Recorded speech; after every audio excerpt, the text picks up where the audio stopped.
Minute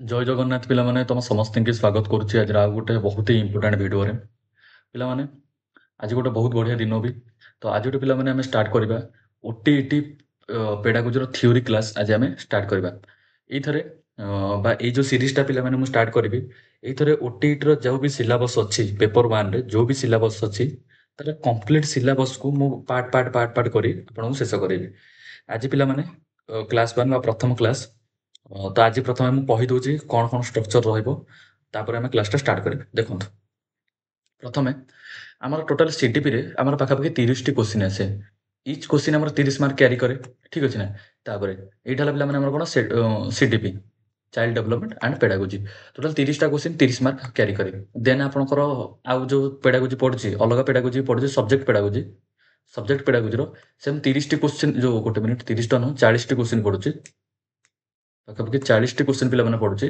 आ 40 mark क्यारी कर total कह गले आपंकर 70 मार्कर पेडागोजी पढ़ुची से आपंकर नॉर्मल पेडागोजी जोटा पेडागोजी इवाल्युएशन पेडागोजी पढ़ुची से 30 मार्कर पढ़ुची बाकी जो सब्जेक्ट पेडागोजी कौन कौन आस मैथ इंग्लिश तापर ओडिया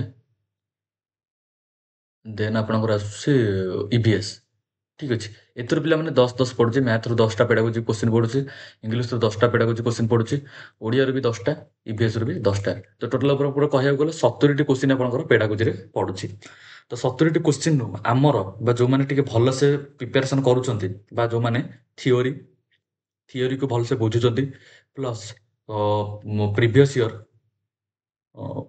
ईयर पीवाईक्यू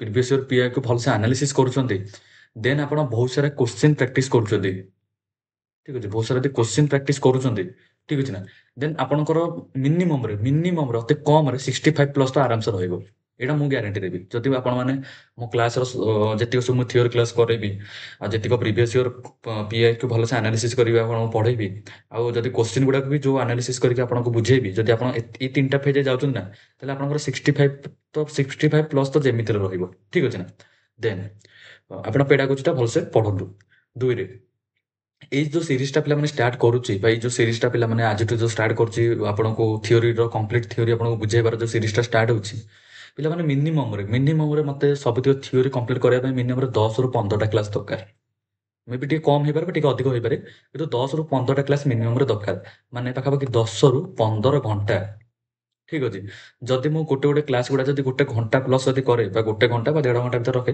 तो मिनिमम 10टा क्लास पाखापाखि आपंकर सीडीपी चाइल्ड डेवलपमेंट और पेडागोजी सीडीपी पाखापाखि कंप्लीट हो ठीक अच्छे आज आप आपको भल से देखी दूसरी पूरा भल से माइंडफुली आपंकर सब कनसेप्ट जब आप क्लीयर कर मो थ्रोरु ताहले आपंकर मिनिमम ये जो 30 मार्कर पेडागोजी पढ़ुनी पे ये 30 मार्क तो मिनिमम 28 पाखापाखि तो जमीती रहा अति कम तो 25 ठीक अच्छे ना जब आप भल से बुझुं ना अति कम 25 ठीक अच्छे तो प्रथम आप कौन करेंगे 10-12 घंटा 10-15 घंटा जो सीडीपी क्लास रहा भलसे कंप्लीट करेंगे मुझे अनुमान पे कहूँ ताकि नुहे 10-15 हो अधिक लगे कम लगे मुझे जानी कारण जेहतु आज स्टार्ट करुच्ची जब आप भल से कनसेप्ट क्लियर कर तो आप 28 ना 25 पाखापाखि तो जमीती रहा ये जो सीडीपी क्लास पढ़ा पूर्व आउ गोटे जिन पे देखो गोटे मिनट मैं इरेज कर दिए ना ये लिखी दूसरी ठीक अच्छे देखो सीडीपी क्लास पे आमर 2 प्रकार सीडीपी पढ़े जी मो प्रीवियस ईयर को एनालिसिस कली 2 प्रकार सीडीपी पढ़े गोटे आप सिलेबस जहाँ लिखा जाए जी आप सिलेबस लिखा जाए से पाखापाखि 20टा क्वेश्चन पढ़ो सिलेबस जी लिखा जाए ये जो 30टा क्वेश्चन पढ़ू टोटाल सीडीपी 30टा क्वेश्चन सिलेबस टोटाल 20टा क्वेश्चन पढ़ो ठीक अच्छे आउ जो 8टा पाखापाखि क्वेश्चन नुह से 8टा क्वेश्चन पाखापाखि जो मैंने सब आम साइंटिस्ट ठीक अच्छे साइंटिस्ट आउ जो आम अथर जो मैंने जो मैंने साइकोलोजिस्ट ठीक अच्छे साइंटिस्ट अथर साइकोलोजिस्ट एम जो सब थियोरी फियोरी देते एम जो कनसेप्ट से पाखापाखि 8टी क्वेश्चन पढ़ुची तो टोटाल आप केतटा क्वेश्चन गला पाखापाखि 28टा क्वेश्चन गला पे बाकी जो रहा आउ जो 2टी क्वेश्चन रहा ना ये 2टी क्वेश्चन बेले बेले 3टी क्वेश्चन बेले बेले 4टी क्वेश्चन कौन स्टेटमेंट बेस आसे स्टेटमेंट माने कौन ଗୋଟେ ଷ୍ଟେଟମେଣ୍ଟ ଦେଇଦବ, ସପୋଜ ଗୋଟେ ଜିନିଷ କହିଦବ, କୁହ ଏଇ ଯୋଉ ଏଇ ସେଣ୍ଟେନ୍ସଟା କୋଉ ଅଥର କହିଥିଲେ ବା କିଏ କହିଥିଲେ, ଏଇଭଳିଆ ପାଖାପାଖି 3ଟି ବା 4ଟି କ୍ୱେଶ୍ଚିନ୍ ଆସୁଛି। ତ ଟୋଟାଲ ମିଶାଇଲେ ପାଖାପାଖି 30ଟି କ୍ୱେଶ୍ଚିନ୍ ଆପଣଙ୍କର ଆସୁଛି।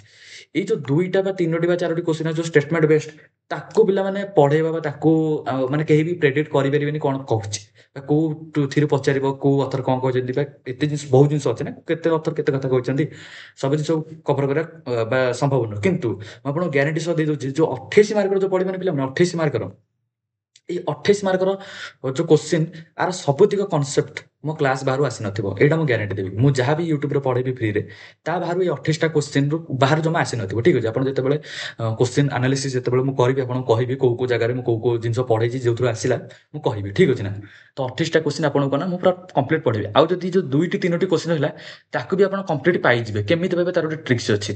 ଆପଣ ଯଦି 30ରୁ 30 ରଖିବା ସମ୍ଭବ, କିଛି ଅସମ୍ଭବ ଜିନିଷ ନୁହଁ, କିନ୍ତୁ କେମିତି ରଖିବେ ତାର ବି ଟ୍ରିକ୍ସ ଅଛି। ଦେଖନ୍ତୁ, ଆମର ନା ପାଖାପାଖି ଓଟିଇଟିଟା ପାଖାପାଖି 8 ବା 9 ଟାଇମ୍ ହେଇଗଲାଣି, ମାନେ 8ଟା ବା 9 ସରି 8 ବା 9 ବର୍ଷ ହେଲା ଆମର ଓଟିଇଟି ହେଇଗଲାଣି। ପାଖାପାଖି 2011ରୁ ଷ୍ଟାର୍ଟ ହେଇଛି, 8ଟା ବା 9ଟା ଏକ୍ଜାମ୍ ଆମର ଓଟିଇଟିର ହେଇଛି।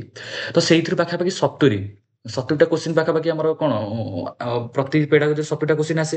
8ଟା କି 9ଟା କି 7ଟା ଓଟିଇଟି ଏକ୍ଜାମ୍ ହେଇଥିବ, ଯଦି ହେଇଥିବ ତ ପ୍ରତି ଏକ୍ଜାମ୍ରେ 70ଟା କୋଶ୍ଚିନ୍ ଆସେ। ମୁଁ କଣ ନା ସବୁ ଯୋଉ 7ଟା ଏକ୍ଜାମ୍ ହେଇଛି ପେପର 2ର, ସେ ଯୋଉ ପେପର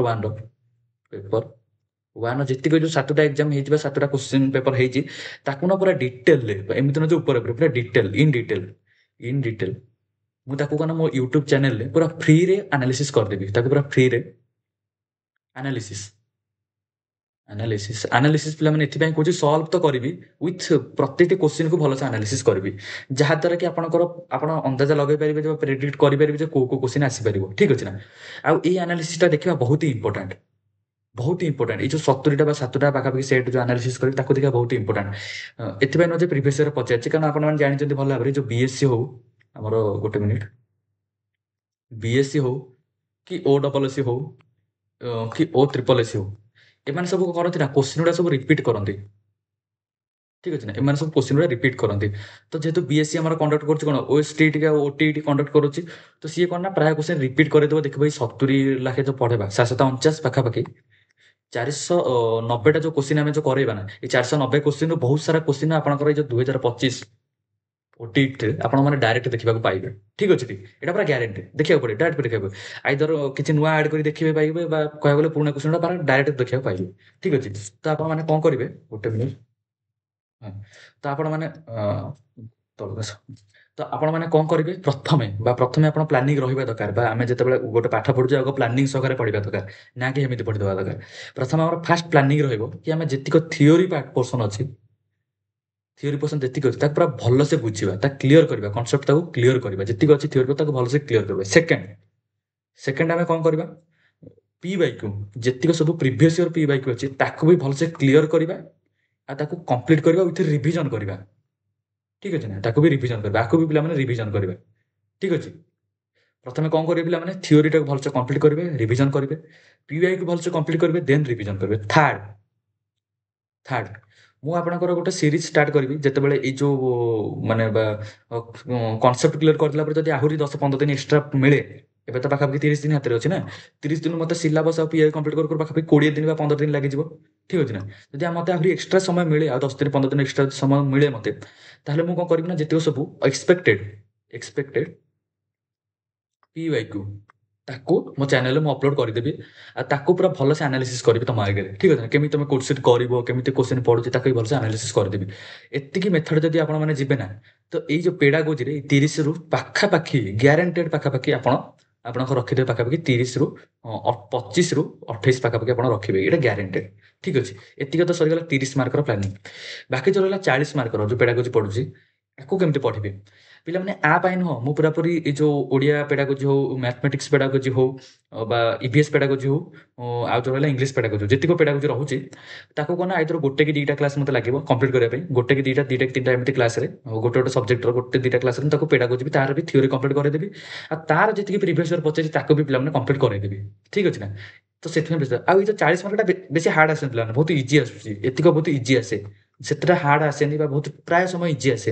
ଠିକ ଅଛି ନା? ଆପଣ ଖାଲି ଥିଓରିଟାକୁ ଯଦି ଭଲସେ ଦେଖିଦେବେ, ଆଉ ପି ବାଇକୁ ଯଦି ପ୍ରିଭିୟସ୍ ଇୟର ପି ବାଇକୁ ଯଦି କରିଦେବେ ବି, ତ ଆର ଏକ୍ସଟ୍ରା କ୍ୱେଶ୍ଚନ୍ ପ୍ରାକ୍ଟିସ୍ କରିବା ଦରକାର ବି ନାହିଁ। ଏତିକିରେ ଆପଣଙ୍କର ମୋର୍ ଦେନ୍ ଏନଫ୍ ହେଇଯିବ। 40ରୁ ପାଖାପାଖି 40 ତ କଣ 35 ଆରାମସେ ରହିଯିବ। ଠିକ୍ ଅଛି ନା? ତ ଆପଣ କଣ କଲେ ନା ଏଇ ମେଥଡ୍ ଯଦି ଯିବେ ପ୍ରଥମେ ରଖିଦେବେ ତ ନର୍ମାଲି ଗୋଟେ ଏକ୍ସପେକ୍ଟେଡ୍ ମାର୍କ ମୁଁ କହୁଛି। ଯଦି ଆପଣ ନର୍ମାଲ ପେଡାଗୋଜି ଯଦି 25 ରଖିଲେ ଆଉ ସବଜେକ୍ଟ ପେଡାଗୋଜି 35 ଯଦି ରଖିଲେ ତ ଆପଣଙ୍କର ଆରାମସେ ଆପଣଙ୍କର 60+ ରହିଯିବ। ଖାଲି ଗ୍ୟାରେଣ୍ଟି ନାହିଁ 35 ବୋଲି 35 ରହିବ। ତ ଆପଣ 35ରୁ ଅଧିକ ରଖିପାରନ୍ତି, 25ରୁ ଅଧିକ ରଖନ୍ତି। ତ 60+ ଆପଣଙ୍କର ଯେମିତିରେ ରହିବ। ତ 60+ ଗୋଟେ ବହୁତ ଡିସେଣ୍ଟ ସ୍କୋର। ଠିକ୍ ଅଛି ନା? ଯଦି ଆପଣ 60+ ଏଇଥର ରଖିଥିଲେ ବାକି ତ ଆଉ ଯୋଉ ପଢୁଛି ଆପଣ ଜାଣିଛନ୍ତି ଓଡ଼ିଆ ପ୍ୟାସେଜ ଆଉ ଇଂଲିଶ ପ୍ୟାସେଜରୁ ତ ସେଇଥିରୁ ତ ଆରାମସେ 10 ତ ଆରାମସେ ରହିଗଲା। ଠିକ୍ ଅଛି? ତ 60 ଇଏ ହେଲା 20 କେତେ ହେଲା ଟୋଟାଲ 80 ମାର୍କ ଭାବନ୍ତୁ ଗୋଟେ ପିଲା ଏସିବିସି ଯଦି ଏସିବିସିରୁ ବିଲଙ୍ଗ କରେ ଏସିରୁ ବିଲଙ୍ଗ କରେ ବା ଏସଟିରୁ ଯଦି ବିଲଙ୍ଗ କରେ ତ ସେଇ ପିଲା ତ କ୍ୱାଲିଫାଇ ହେଇଗଲା ନା। ଠିକ୍ ଅଛି? ବା ପିଡବ୍ଲ୍ୟୁଡିରୁ ଯଦି ବିଲଙ୍ଗ କରେ ତ ସେଇ ପିଲା ତ ଆରାମସେ କ୍ୱାଲିଫାଇ ହେଇଗଲା। ଠିକ୍ ଅଛି ନା? ତାପରେ ଜେନେରାଲ ପିଲାଟା କଣ କରିବ? ଜେନେରାଲ ପିଲା ପାଇଁ ପ୍ଲାନିଂ କଣ ରହିବ? ଜେନେରାଲ ପିଲାଟା କଣ କରିବ ନା ସେ ଏଇ ମେଥଡ ତ ଯିବ, ଏଇ ମେଥଡ ତ ଗୋ ଥ୍ରୋ କରିବ। ଦ୍ୱିତୀୟରେ ସେ ଟିକେ ମାନେ ତା ପାଇଁ ଟିକେ ବେଶୀ ପରିଶ୍ରମ ପଡିବ। ଏଇ ମେଥଡ ଗୋ ଥ୍ରୋ କରିବ ସେକେଣ୍ଡରେ କରିବ କଣ କି ଆପଣ ମାନଙ୍କର ଯେତିକି ସବୁ ପ୍ରିଭିୟସ୍ ଇୟର ମ୍ୟାଥ ପେଡାଗୋଜି କଥା କହୁନି, ପେଡାଗୋଜି ତ ମୁଁ କରେଇବି। ଏ ଯୋଉ ନର୍ମାଲ ମ୍ୟାଥ ଆଉ ଯୋଉ ରହିଲା ଇଂଲିଶ ଗ୍ରାମାର ଆଉ ଓଡ଼ିଆ ଗ୍ରାମାର ଆଉ ତାପରେ ଆଉ କଣ ରହିଲା ଇଭିଏସ୍ ର ପ୍ରିଭିୟସ୍ ଯେତିକି ରହିଲା ପ୍ରିଭିୟସ୍ ଯେତିକି କ୍ୱେଶ୍ଚିନ୍ ପଡିଛି ପ୍ରିଭିୟସ୍ ତାକୁ କନା ମୁଁ କନା ୟୁଟ୍ୟୁବରେ ପୁରା ଫ୍ରିରେ ପ୍ରାକ୍ଟିସ୍ କରେଇଦେବି। ଠିକ୍ ଅଛି? ଫ୍ରିରେ ପ୍ରାକ୍ଟିସ୍ କରେଇଦେବି ଯାହାଫଳରେ କି ଆପଣଙ୍କୁ ଆଇଡିଆ ମିଳିଯିବ ଯେ କୋଉ ଭଳିଆ ଗ୍ରାମାର କ୍ୱେଶ୍ଚିନ୍ ପଚାରୁଛି, କୋଉ ଭଳିଆ ଓଡ଼ିଆ ଗ୍ରାମାର କ୍ୱେଶ୍ଚିନ୍ ପଚାରୁଛି, କୋଉ ଭଳିଆ ଇଭିଏସ୍ ପଚାରୁଛି, ଆପଣଙ୍କ ପୁରା ଆଇଡିଆ ରହିଯିବ। ଆଉ ଯଦି ମୋ ପାଖରେ ଯଦି ଏକ୍ସଟ୍ରା ସମୟ ମିଳେ, ଯଦି ମୋ ପାଖରେ ଏସବୁ ଏଇ ଯୋଉ ଗୋଟେ ମିନିଟ୍ ଆପଣଙ୍କୁ ଏଇ ଯୋଉ ଯେତେବେଳେ ମୁଁ ଏଇ ଯୋଉ ପେଡାଗୋଜିର ଫାର୍ଷ୍ଟ ସେକେଣ୍ଡ ଥାର୍ଡ ଯୋଉ ଥିଓରି ଆଉ ପିଆଇକୁ କଲା ପରେ ଯଦି ମୋତେ ଆହୁରି ଏକ୍ସଟ୍ରା ସମୟ ମିଳେ ତ ତେବେ ମୁଁ କଣ ନା ମ୍ୟାଥ ଆଉ English grammar Odia grammar EVS ର ସିଲାବସ୍ କମ୍ପ୍ଲିଟ୍ କରିବାକୁ ମୁଁ ଚେଷ୍ଟା କରିବି। ମନା କରୁନି କରିବି, କିନ୍ତୁ ପ୍ରାୟ କହିବାକୁ ଗଲେ 30 ଦିନରେ ଏତେ ସବୁ ଜିନିଷ କମ୍ପ୍ଲିଟ୍ କରିବା ସମ୍ଭବ ନୁହଁ। ଠିକ୍ ଅଛି ନା? ଏତେ ସବୁ ସମ୍ଭବ ନୁହଁ। କିନ୍ତୁ ଆପଣ ଯଦି ଖାଲି ପେଡାଗୋଜିର ଯଦି ଭଲସେ କମ୍ପ୍ଲିଟ୍ କରି 60+ ରଖି ଦଉଛନ୍ତି ତାହେଲେ ଏସବୁ ସବଜେକ୍ଟରେ ଧ୍ୟାନ ବେଶୀ ନଦେଲେ ବି ଚଳିବ। କାରଣ ଆପଣଙ୍କର ନେଗେଟିଭ୍ ମାର୍କିଂ ତ ରହୁଛି ନେଗେଟିଭ୍ ମାର୍କିଂ ତ ନାହିଁ ଆପଣଙ୍କର। ଯେହେତୁ ନେଗେଟିଭ୍ ମାର୍କିଂ ନାହିଁ ଆପଣ ସବୁ ଗୋଲ ବୁଲେଇବେ। ଆପଣ ଏଥିରୁ 60 ରଖନ୍ତୁ, 60+ ରଖନ୍ତୁ, ବାକି ପ୍ୟାସେଜରେ 20 ରଖନ୍ତୁ, 20 ରଖନ୍ତୁ ତ ଇଏ ହେଇଗଲା 80। ବାକି ଆପଣ ଟିକେ ଯଦି ଗେସ୍ ମେଥଡ ଆପଣଙ୍କର ଭଲ ଥିବ ବା ଓଡ଼ିଆ ଗ୍ରାମାର ଆଉ ଇଂଲିଶ ଗ୍ରାମାର ପ୍ରିଭିୟସ୍ ଇୟର ଯଦି ଟିକେ ଭଲସେ ଆନାଲିସିସ୍ କରିଦେବେ, ମ୍ୟାଥ ଟିକେ ଆନାଲିସିସ୍ କରିଦେବେ ତ ଆପଣଙ୍କର ଆରାମସେ 110 ରହିଯିବ। ଏଇଟା ଗ୍ୟାରେଣ୍ଟେଡ୍, କାରଣ ମୁଁ ନିଜେ ରଖିଛି। ଠିକ୍ ଅଛି ନା? କାରଣ ମୁଁ ବି ନିଜେ ପାସ୍ କରିଛି ଏଇ ମେଥଡରେ। ତ ଆପଣଙ୍କର ଆରାମସେ 110+ ରହିଯିବ। କିଛି ଏଇଟା କିଛି ବଡ଼ ଜିନିଷ ନୁହଁ। ଠିକ୍ ଅଛି? ତ ଆଇ ଥିଙ୍କ ଆପଣ ପୁରା ପ୍ଲାନିଂ ଆଉ ମୋର କ୍ଲାସ୍ କଣ ୟୁଟ୍ୟୁବରେ କ୍ଲାସ୍ କରେଇବି ଆପଣ ପୁରା ଟୋଟାଲ ରୋଡ୍ ମ୍ୟାପ୍ ଠିକ୍ ଅଛି? ଆପଣଙ୍କୁ ପୁରା ଭଲସେ ମୁଁ ବୁଝେଇ ପାରିଥିବି। ଆଉ ଚାଲନ୍ତୁ ଆଜିର କ୍ଲାସ୍ ଷ୍ଟାର୍ଟ କରିବା। ତା ପୂର୍ବରୁ ଆପଣଙ୍କୁ ଆଉ ଗୋଟେ ଜିନିଷ କହିଦିଏ। ଏବେ ତ ଯେହେତୁ ବହୁତ କମ୍ ସମୟ ଅଛି, ଗୋଟେ ମିନିଟ୍ ହଁ ଆକୁ ଆଗ ଇରେଜ୍ କରିଦିଅ ମୁଁ ଗୋଟେ ମିନିଟ୍। ହଁ ପିଲାମାନେ ଯେହେତୁ ଏବେ ବହୁତ କମ୍ ସମୟ ଅଛି ଆପଣଙ୍କ ପାଖରେ ତ ଆପଣମାନେ ଏଇନା ଡାଇରେକ୍ଟ ନୋଟ୍ ବନେଇକି ପଢିବାଟା ବା ଏଇନା ଯଦି ସବୁ ଜିନିଷ ଯଦି ଆପଣ ନୋଟ୍ ବନେଇକି ପଢିବେ ନା ତାହେଲେ ବହୁତ ସମୟ ଆପଣଙ୍କର ଲାଗିଯିବ, ବହୁତ ସମୟ ଲାଗିଯିବ। କିନ୍ତୁ ନୋଟ୍ସ ବନେଇବା ଇମ୍ପୋର୍ଟାଣ୍ଟ। ପଢିଲା ସମୟରେ ଖାତା ପେନ୍ ଧରିକି ବସିବା ବା ପଢିଲା ସମୟରେ ଖାତା ପେନ୍ ୟୁଜ୍ କରିବା ଏଟା ବହୁତ ଇମ୍ପୋର୍ଟାଣ୍ଟ, ମୁଁ ମନା କରୁନି। କିନ୍ତୁ ଆପଣ ପୁରା ପ୍ରପର ନୋଟ୍ ବନେଇବାଟା ଏବେ ଗୋଟେ ମିନିଟ୍ ତ ଏବେ କଣ ଯଦି ଏବେ ପ୍ରପର ନୋଟ୍ ବନେଇବାଟା କାରଣ ସମୟ ନୁହଁ, କାରଣ 30 ଦିନରେ ଆପଣ ଏଇନା ନୋଟ୍ସ ଯଦି ଖାଲି ଗୋଟେ ମିନିଟ୍ ହଁ ହୁଁ। ଯଦି କ୍ଲାସ୍‌ରେ ଆପଣ ଶୁଣିବେ ବା କ୍ଲାସ୍‌ରେ ଯଦି ଆପଣ ଶୁଣିବେ ୱିଥ୍ ନୋଟ୍ସ ଯଦି ବନେଇବେ, ତ ଆପଣଙ୍କର ଗୋଟେ ଘଣ୍ଟାର କ୍ଲାସ୍ ଆପଣଙ୍କୁ କେତେ ସମୟ ଲାଗିବ କମ୍ପ୍ଲିଟ୍ କରିବାକୁ? ମିନିମମ୍ 2ରୁ 3 ଘଣ୍ଟା ଲାଗିଯିବ। ଗୋଟେ ଘଣ୍ଟାର କ୍ଲାସ୍ କମ୍ପ୍ଲିଟ୍ କରିବାକୁ 2ରୁ 3 ଘଣ୍ଟା ଲାଗିଯିବ। କାରଣ ମୁଁ ଏବେ ବହୁତ ଜିନିଷ କହିବି, ବହୁତ ଜିନିଷ ବୁଝେଇବି। ଯଦି ଆପଣ ତାକୁ ପ୍ରପର ନୋଟ୍ ବନେଇବା ଲାଗି ପଡ଼ିବ, ତାହେଲେ 1ରୁ 2 ଘଣ୍ଟା ଲାଗିଯିବ। ତ ସେଥିପାଇଁ ବି ମୁଁ ଆପଣଙ୍କ ପାଇଁ ଗୋଟେ ବହୁତ ବଢ଼ିଆ ଜିନିଷ ପିଲାମାନେ ଡିଜାଇନ୍ କରିଛି ଆଉ ବହୁତ ବଢ଼ିଆ ପ୍ଲାନିଂ ବି କରିଛି। ଠିକ୍ ଅଛି ନା? ମୁଁ ଆପଣଙ୍କୁ କହିଦଉଛି କହିଦଉଛି ଆଗ ହେଲା। ପ୍ଲାନିଂ କରିଛି କଣ ନା, ମୁଁ ନା ଆପଣଙ୍କର ଏଇ ଯୋଉ ନୋଟ୍ସ ବା ପେଡାଗୋଜିର ସମ୍ପୂର୍ଣ୍ଣ ନୋଟ୍ସ ଠିକ୍ ଅଛି? ତାକୁ ନା ପୁରା ଡିଜିଟାଲ ଫର୍ମାଟ୍ ଏଇଟା ଦେଖେଇବି ଆପଣଙ୍କୁ ଡିଜିଟାଲ ଫର୍ମାଟ୍। ଏଟା ଆପଣଙ୍କୁ ଟାଇପ୍ କରିକି ମୁଁ ମୋ ଟେଲିଗ୍ରାମ ଚ୍ୟାନେଲ୍ ତାକୁ ଅପଲୋଡ୍ କରିଦେବି। ଠିକ୍ ଅଛି ନା? ଟେଲିଗ୍ରାମ ଚ୍ୟାନେଲରେ ତାକୁ ଅପଲୋଡ୍ କରିଦେବି। ଠିକ୍ ଅଛି ନା? ଆପଣଙ୍କୁ ଦେଖଉଛି ଫାଷ୍ଟ ନୋଟ୍ସ ଗୁଡାକ ଆପଣ ଦେଖଉଛି। ଗୋଟେ ମିନିଟ୍ ରୁହନ୍ତୁ। ଦେଖନ୍ତୁ ପିଲାମାନେ, ଏଇଟା ହେଲା ପିଲାମାନେ ଟୋଟାଲ ପେଡାଗୋଜିର ନୋଟ୍ସ ଯୋଉଟାକି ମୁଁ ପୁରା ଡିଜିଟାଲ ଫର୍ମାଟରେ ଗୋଟେ ମିନିଟ୍ ତଳକୁ ଆଣୁଛି। ଏଇଟା ହେଲା ଉପରେ ସିଲାବସଟା ଲେଖାଯାଇଛି ଆଉ କେତେ ମାର୍କ ଡିଷ୍ଟ୍ରିବ୍ୟୁସନ୍ ସେଇଟା ଲେଖାହେଇଛି। ଠିକ୍ ଅଛି ନା? ଟିକେ ତଳକୁ ଆସିଲେ ଆପଣଙ୍କୁ ଦେଖାଯିବ। ଦେଖନ୍ତୁ ଏଇଟା ହେଲା ପିଲାମାନେ ପୁରା ଚାଇଲ୍ଡ ଡେଭଲପମେଣ୍ଟ ଅଫ ପେଡାଗୋଜିର ପୁରା ଡିଟେଲ୍ ଦେଖନ୍ତୁ ଉପରେ ଇଂଲିଶରେ ଲେଖାହେଇଛି ତ ଏଠି ଓଡ଼ିଆରେ ବି ଲେଖାଯାଇଛି ନା ଆପଣ ଯୋଉ ଫର୍ମାଟରେ ଚାହିଁଲେ ସେଇ ଫର୍ମାଟରେ ଗୋଟେ ମିନିଟ୍ ଯୋଉ ଫର୍ମାଟରେ ଆପଣ ଯଦି ଚାହୁଁଛନ୍ତି ଆପଣ ଚାହିଁଲେ ଇଂଲିଶରେ ବି ପଢିପାରିବେ, ଓଡ଼ିଆରେ ବି ଆପଣ ପଢିପାରିବେ।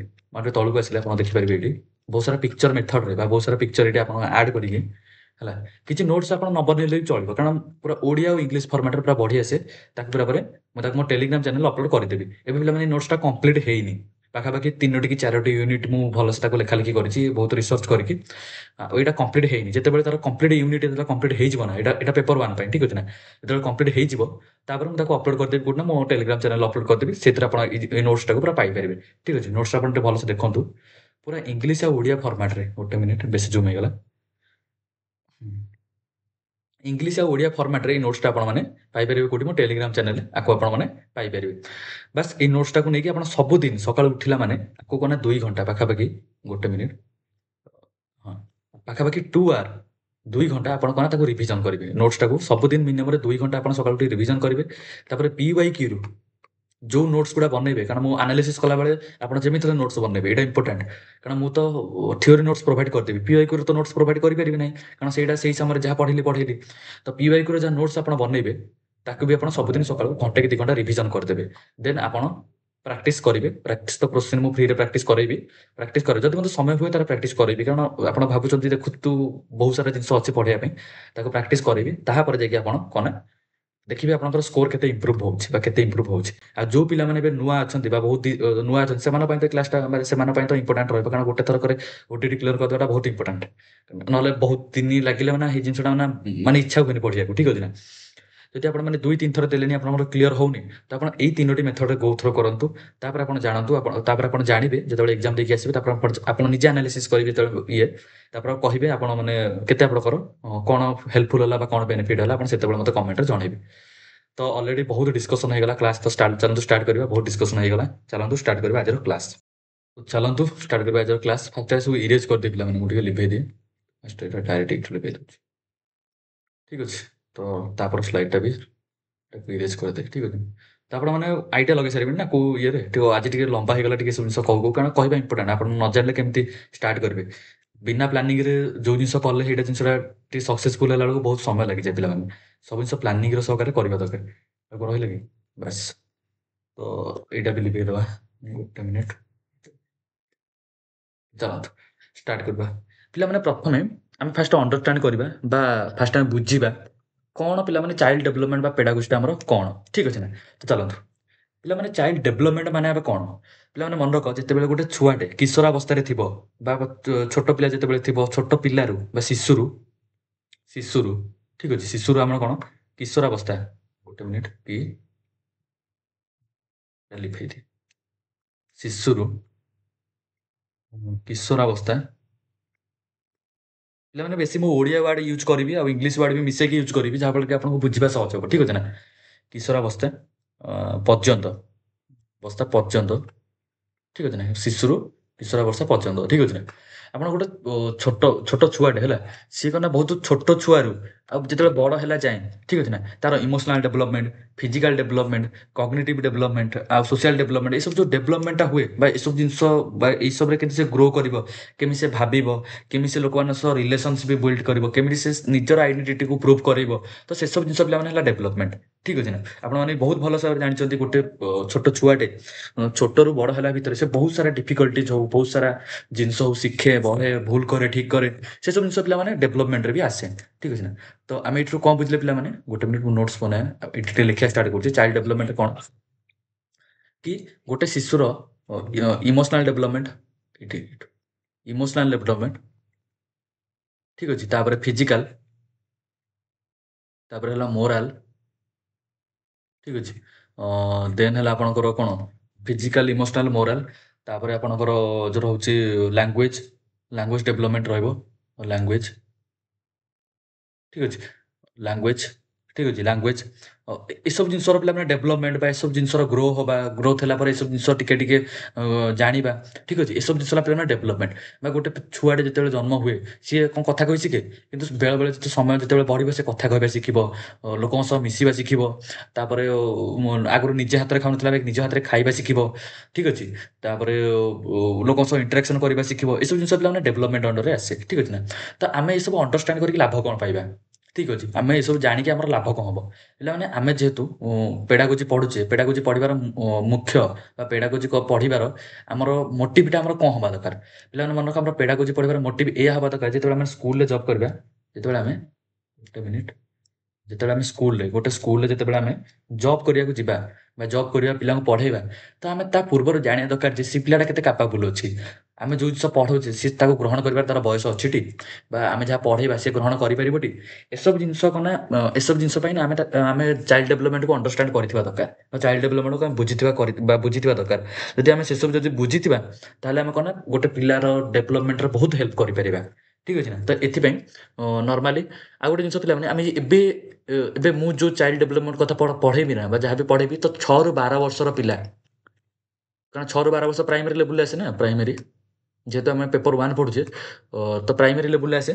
ତ ଗୋଟେ ପ୍ରାଇମେରୀ ପିଆର୍ଆଇ ହେଲା, ପ୍ରାଇମେରୀ ଲେବୁଲରେ ଆମେ ଯାହା ବି 6ରୁ 12 ବର୍ଷ ପିଲାମାନେ ସେ କ'ଣ ପ୍ରାଇମେରୀ ଲେବୁଲରେ ଆସେ। ତ ଆମେ ଯାହା ବି ଏଇନା ପଢ଼େଇବା ତ ଏଇଟା 6ରୁ 12 ବର୍ଷ ପିଲାଙ୍କୁ ଆଖିରେ ରଖିକି ମୁଁ ଆପଣଙ୍କୁ ପଢ଼େଇବି। ଠିକ୍ ଅଛି ନା। ତ ଆପଣମାନେ ଚାଇଲ୍ଡ ଡେଭଲପମେଣ୍ଟ କଥା ବି ବୁଝିଗଲେ, ଚାଲନ୍ତୁ ଏବେ ନେକ୍ସଟ ଯିବା।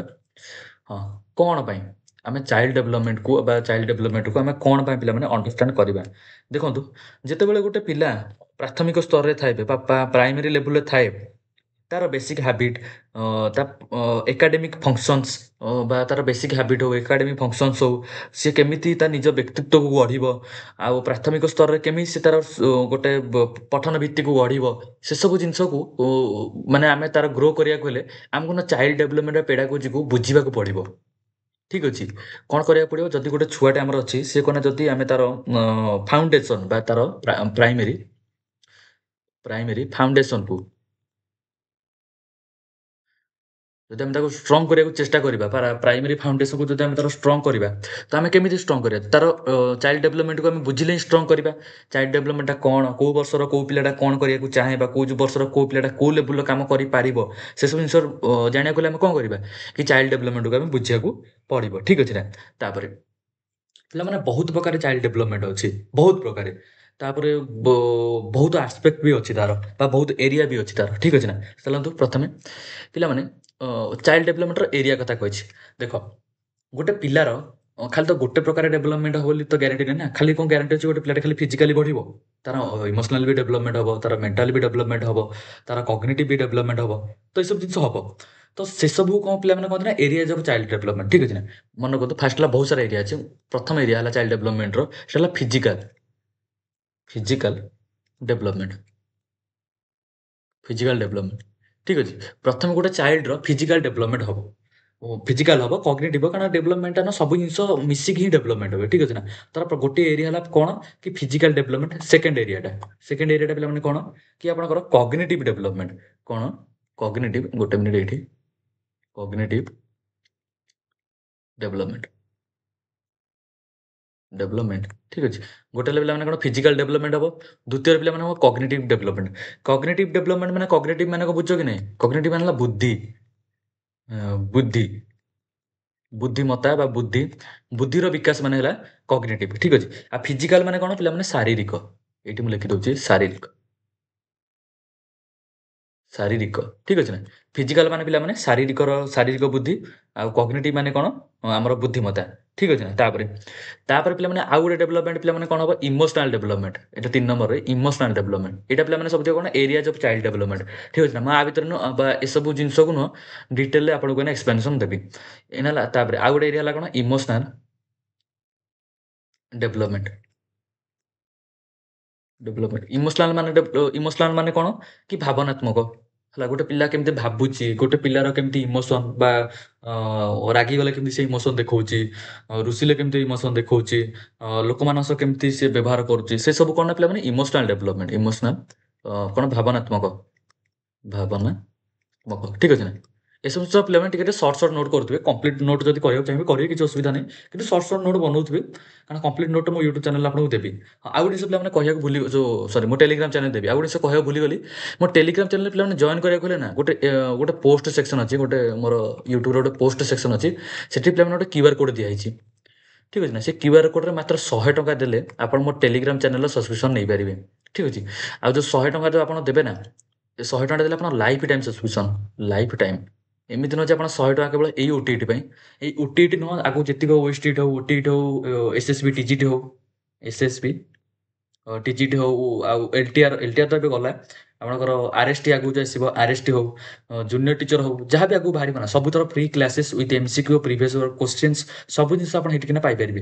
ଥିଓରି ନୋଟ୍ସ ସବୁତିକ ଏଥିରେ ପାଇପାରିବେ ପୁରା ଡିଜିଟାଲ ଫର୍ମାଟ୍ରେ। ଏବେ ଯେମିତି ଆପଣଙ୍କୁ ଟାଇପ୍ କରି ଦେଖେଇଲି ବା ଏବେ ଯେମିତି ଆପଣଙ୍କୁ ଦେଖେଇଲି ଯେଉଁ ନୋଟ୍ସ, ସେସବୁ ନୋଟ୍ସ ବି ଆପଣ ଫ୍ରିରେ ପାଇପାରିବେ। ଠିକ୍ ଅଛି ନା? ତ ସେସବୁ କଥା ତ ଆପଣଙ୍କୁ ଯୋଉ କହିଦେଲି, ଏବେ ସେସବୁ କଥା ସାଇଡ୍ କରିବେ, ଏବେ ଏସବୁରେ ଧ୍ୟାନ ଦେବା। ଠିକ୍ ଅଛି ନା? ଗୋଟେ ମିନିଟ୍ ଆକୁ ରିରେଜ୍ କରିଦେଉଛି ମୁଁ।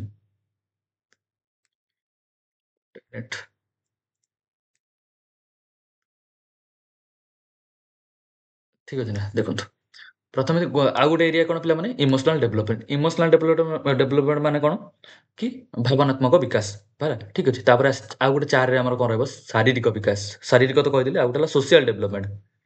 ସୋସିଆଲ ଡେଭଲପମେଣ୍ଟ ଡେଭଲପମେଣ୍ଟ ଠିକ୍ ଅଛି। ଆପଣ ଫିଜିକାଲ ଡେଭଲପମେଣ୍ଟ କଥା ଆପଣଙ୍କୁ ଭଲସେ ବୁଝେଇବେ ଆଉ ଟିକେ ପରେ। ମନେ ରଖନ୍ତୁ, ଏରିଆ ଅଫ୍ ଡେଭଲପମେଣ୍ଟ କ'ଣ କ'ଣ ଆସେ? ଗୋଟେ ଫିଜିକାଲ ଡେଭଲପମେଣ୍ଟ ଆସେ, ଗୋଟେ କଗ୍ନିଟିଭ ଡେଭଲପମେଣ୍ଟ ଆସେ, ଗୋଟେ ଇମୋସନାଲ ଡେଭଲପମେଣ୍ଟ ଆସେ, ଗୋଟେ ହେଲା ସୋସିଆଲ ଡେଭଲପମେଣ୍ଟ ଆସେ। ଆହୁରି ବି ଆଗକୁ ଆସେ କ'ଣ, ଲାଙ୍ଗୁଏଜ ଡେଭଲପମେଣ୍ଟ। ଆଉ ଗୋଟେ ରହିଗଲା 5ରେ, ଲାଙ୍ଗୁଏଜ ଲାଙ୍ଗୁଏଜ ଡେଭଲପମେଣ୍ଟ। ଠିକ୍ ଅଛି। ସୋସିଆଲ ଡେଭଲପମେଣ୍ଟ ମାନେ କ'ଣ ପିଲାମାନେ ଜାଣିଛ ନା? ସାମାଜିକ ବିକାଶ। ମାନେ ଗୋଟେ ଲୋକଟେ କେମିତି ସେ ଗ୍ରୁପରେ କାମ କରୁଛି, କେମିତି ଲୋକମାନଙ୍କ ସହ ବ୍ୟବହାର କରୁଛି, ଠିକ୍ ଅଛି ନା? ସେସବୁ ଆସେ ଏଠି। ତାପରେ ଚାଲନ୍ତୁ ଗୋଟି ଗୋଟି କରି ସବୁତକ ବୁଝିବା। ଗୋଟି ଗୋଟି କରି, କାରଣ ଆପଣ ଏରିଆ ଅଫ୍ ଚାଇଲ୍ଡ ଡେଭଲପମେଣ୍ଟ ଜାଣିଲେ, କାରଣ ଏସବୁ ହିଁ ଚାଇଲ୍ଡ, ଗୋଟେ ଶିଶୁର ଯଦି ଭଲସେ ବିକାଶ ହୁଏ ତ ଆମେ ତାକୁ କହିବା ନା ଗୋଟେ ଶିଶୁର ଭଲସେ ଚାଇଲ୍ଡ ଡେଭଲପମେଣ୍ଟ ହେଲା। ଆଉ ଏସବୁ ଆମେ କେମିତି ତାକୁ ବିକାଶ କରିବା? ଆମେ ଯେତେବେଳେ ସ୍କୁଲରେ ପାଠ ପଢ଼େଇବା, ତାକୁ ଫିଜିକାଲ ଡେଭଲପମେଣ୍ଟ ସେ କେମିତି ତା ଶାରୀରିକର ବିକାଶ କରିବ ତାକୁ ଭଲସେ ବୁଝେଇବା, ତାକୁ ଭଲସେ ପଢ଼େଇବା ସେଇ ୱେରେ। କଗ୍ନିଟିଭ୍ ଡେଭଲପମେଣ୍ଟ ତାର କେମିତି ହେବ ତା ଅନୁସାରେ ଆମେ ତାକୁ ପଢ଼େଇବା।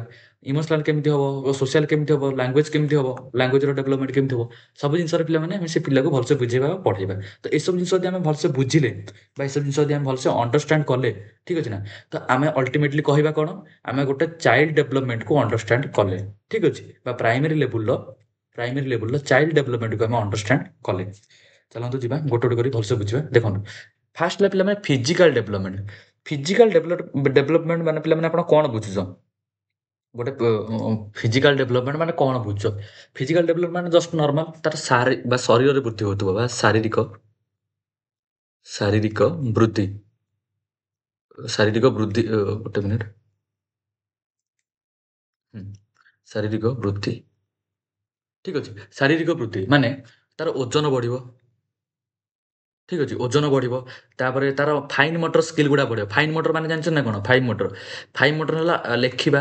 ଦେଖନ୍ତୁ, ଆମର ହାତ ଯେତେବେଳେ ନୁହଁ, ସପୋଜ ଏଇଟା ହେଲା ଆମର ଦେଖନ୍ତୁ, ଆମର ଫାଷ୍ଟ ଆମର କୋଉ ମୋଟର ଡେଭଲପ ହେବ ଶାରୀରିକ ବୃଦ୍ଧିରେ? ଗୋଟେ ମିନିଟ୍, ଏଇଟା ମୁଁ କହୁଛି। ଆମର ମଟର ଆବିଲିଟି ଆମର ଦୁଇ ପ୍ରକାର। ଗୋଟେ ହେଲା ଫାଇନ୍ ମଟର, ଆଉ ଗୋଟେ ହେଲା ପିଲାମାନେ ଗ୍ରସ୍ ମଟର। Gross motor. ଠିକ୍ ଅଛି ନା? ଆପଣମାନେ ବେଳେବେଳେ ଅବଜର୍ଭ କରିଥିବେ ଗୋଟେ ଗୋଟେ ପିଲା କ'ଣ ନା, ଦେଖିଥିବେ ଗୋଟେ ଗୋଟେ ପିଲା କ'ଣ ନା, ଉ ଯେତେବେଳେ ଛୋଟ ହେଇଥିବେ ନା, ତାଙ୍କର କ'ଣ ନା ଫାଇନ୍ ମୋଟର ସ୍କିଲ୍‌ଟା ଡେଭଲପ ହେଇନଥିବ। ସପୋଜ ଆପଣ ତାକୁ ଗୋଟେ ପେନ୍ ଦେବେ, କହିବେ ପିଲା ପୁଅଟେ ଲେଖିଲୁ ଏଇ ପେନ୍‌ରେ, ସେ କ'ଣ ଲେଖିପାରିବ? ଲେଖିପାରିବନି। ତ ତାର କ'ଣ ନା ଫାଇନ୍ ମୋଟର ଡେଭଲପ ହେଇନଥିବ। କିନ୍ତୁ ଆପଣ ଯଦି ତାକୁ ଗୋଟେ କଣ୍ଢେଇଟେ ଦେବେ, ସେ ତାକୁ କୁଣ୍ଢେଇକି ଧରିଦବ ବା କୁଣ୍ଢେଇକି ଜାବୁଡ଼ିକି ଧରିଦବ। ତ ଏଇଟା ଆମେ କ'ଣ ବୁଝିବା ନା, ଏଇଟା ହେଲା ଗ୍ରସ୍ ମୋଟର, ଏଇଟା ତାର ଡେଭଲପ ହେବ ଫାଷ୍ଟ।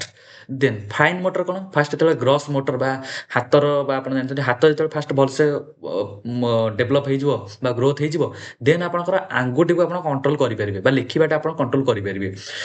ଫାଷ୍ଟ ଆପଣ କ'ଣ ହେବ, ଗ୍ରସ୍ ମୋଟର। ଗ୍ରସ୍ ମୋଟରଟା ପିଲାମାନେ କ'ଣ, ଯେମିତିକି ଗୋଟେ ଜିନିଷ କୁଣ୍ଢେଇବା, ଗୋଟେ ଜିନିଷ ଦୌଡ଼ିବା, ଚାଲିବା, ତାପରେ ସମତୁଳ ରକ୍ଷା କରିବା। ମାନେ କ'ଣ, ଯେମିତିକି ଆପଣ ଠିଆ ହେଇପାରିବା। ଗୋଟେ ଛୁଆଟେ ଆପଣ ଗ୍ରସ୍ ମୋଟର ଯେତେବେଳେ ଫାଷ୍ଟ ଡେଭଲପ ହେଉଥିବ, ଗୋଟେ ପିଲାଟେ ଟିକେ ଟିକେ ଠିଆ ହେବ, ଫାଷ୍ଟ ଗୁରୁଣ୍ଡିବ, ତାପରେ ଠିଆ ହେବ, ଠିଆ ହେଲା ପରେ କ'ଣ ଦୌଡ଼ିବ। ଠିକ୍ ଅଛି। ଏସବୁ କ'ଣ, ସବୁ ନହେଲେ ଗ୍ରସ୍ ମୋଟର। କିନ୍ତୁ ଯେତେବେଳେ ସିଏ ଏସବୁ ଜିନିଷ ଗ୍ରସ୍ ମୋଟର ତାର ଡେଭଲପ ହେଇଗଲା ପରେ, ଫାଇନ୍ ମୋଟର କ'ଣ, ସେ ଲେଖିବ। ଠିକ୍ ଅଛି ନା? କାରଣ ତାର ଗୋଟେ ହାତରେ ଫାଷ୍ଟ କୁଣ୍ଢଉଥିଲା, ଏବେ ସେ ହାତରେ ତାର ଲେଖିବ। ଠିକ୍ ଅଛି ନା? ଏସବୁ ଜିନିଷ କ'ଣ ପିଲାମାନେ ଫାଇନ୍ ମୋଟର। ଫାଇନ୍ ମୋଟର ହେଲା କ'ଣ, ଲେଖିବାଟା ହେଲା ଫାଇନ୍ ମୋଟର ଆସିବ। ତାପରେ ଗୋଟେ ଜିନିଷ ହେଲା ଆଙ୍କିବା, ଗୋଟେ ଚିତ୍ର ଆଙ୍କିବା। ଠିକ୍ ଅଛି। ତାପରେ ଆଉ ଗୋଟେ କ'ଣ ନା ପିଲାମାନେ, ଆମର ବା ଏଇଟା ଆଙ୍କିବା ମାନେ ପିଲା ଜାଣିଥିଲେ ନା କ'ଣ, ଡ୍ର କରିବା ମାନେ ଡ୍ରଇଂ କରିବା। ଠିକ୍ ଅଛି ନା? ତାପରେ ଆଉ ଗୋଟେ ପିଲାମାନେ କ'ଣ, କଟିଂ କରିବା। କଟିଂ ମାନେ କ'ଣ, ଯେମିତିକି ଗୋଟେ ପିଲା କ'ଣ, ତାକୁ ଯଦି ଛୋଟ ଛୁଆକୁ ଆପଣ ଜାଣିଥିବେ ଯେ ଛୋଟ ଛୁଆକୁ ଆମେ କ'ଣ ନା ପନିକି ହଉ, କତୁରୀ ହଉ, ଛୁରୀ ହଉ, ଏମାନେ ଏସବୁ ଜିନିଷ ଆମେ ତାକୁ ଦେଉନା। କାରଣ ସିଏ ଏସବୁ ଜିନିଷ ଦେଲେ ବି ସେସବୁ ଜିନିଷରେ ସିଏ ଯେମିତି ଆପ୍ରୋପ୍ରିଏଟ୍ ଅନୁସାରେ ପରିବା କାଟନ୍ତି ବା ଜିନିଷ କାଟନ୍ତି, ସେ କାଟିପାରିବନି। ତ ଏସବୁ ଜିନିଷ କାଟିବ କେତେବେଳେ, ଯେତେବେଳେ ତାର ଗ୍ରସ୍ ମୋଟର ଡେଭଲପ ହେଇଯାଇଥିବ। ଫାଇନ୍ ମୋଟର ଯେତେବେଳେ ତାର ଡେଭଲପ ହେବ, ସେତେବେଳେ ସେ କାଟିପାରିବ। କ'ଣ ମାନେ କାଟକୁଟି କରିବା, କାଟିବା।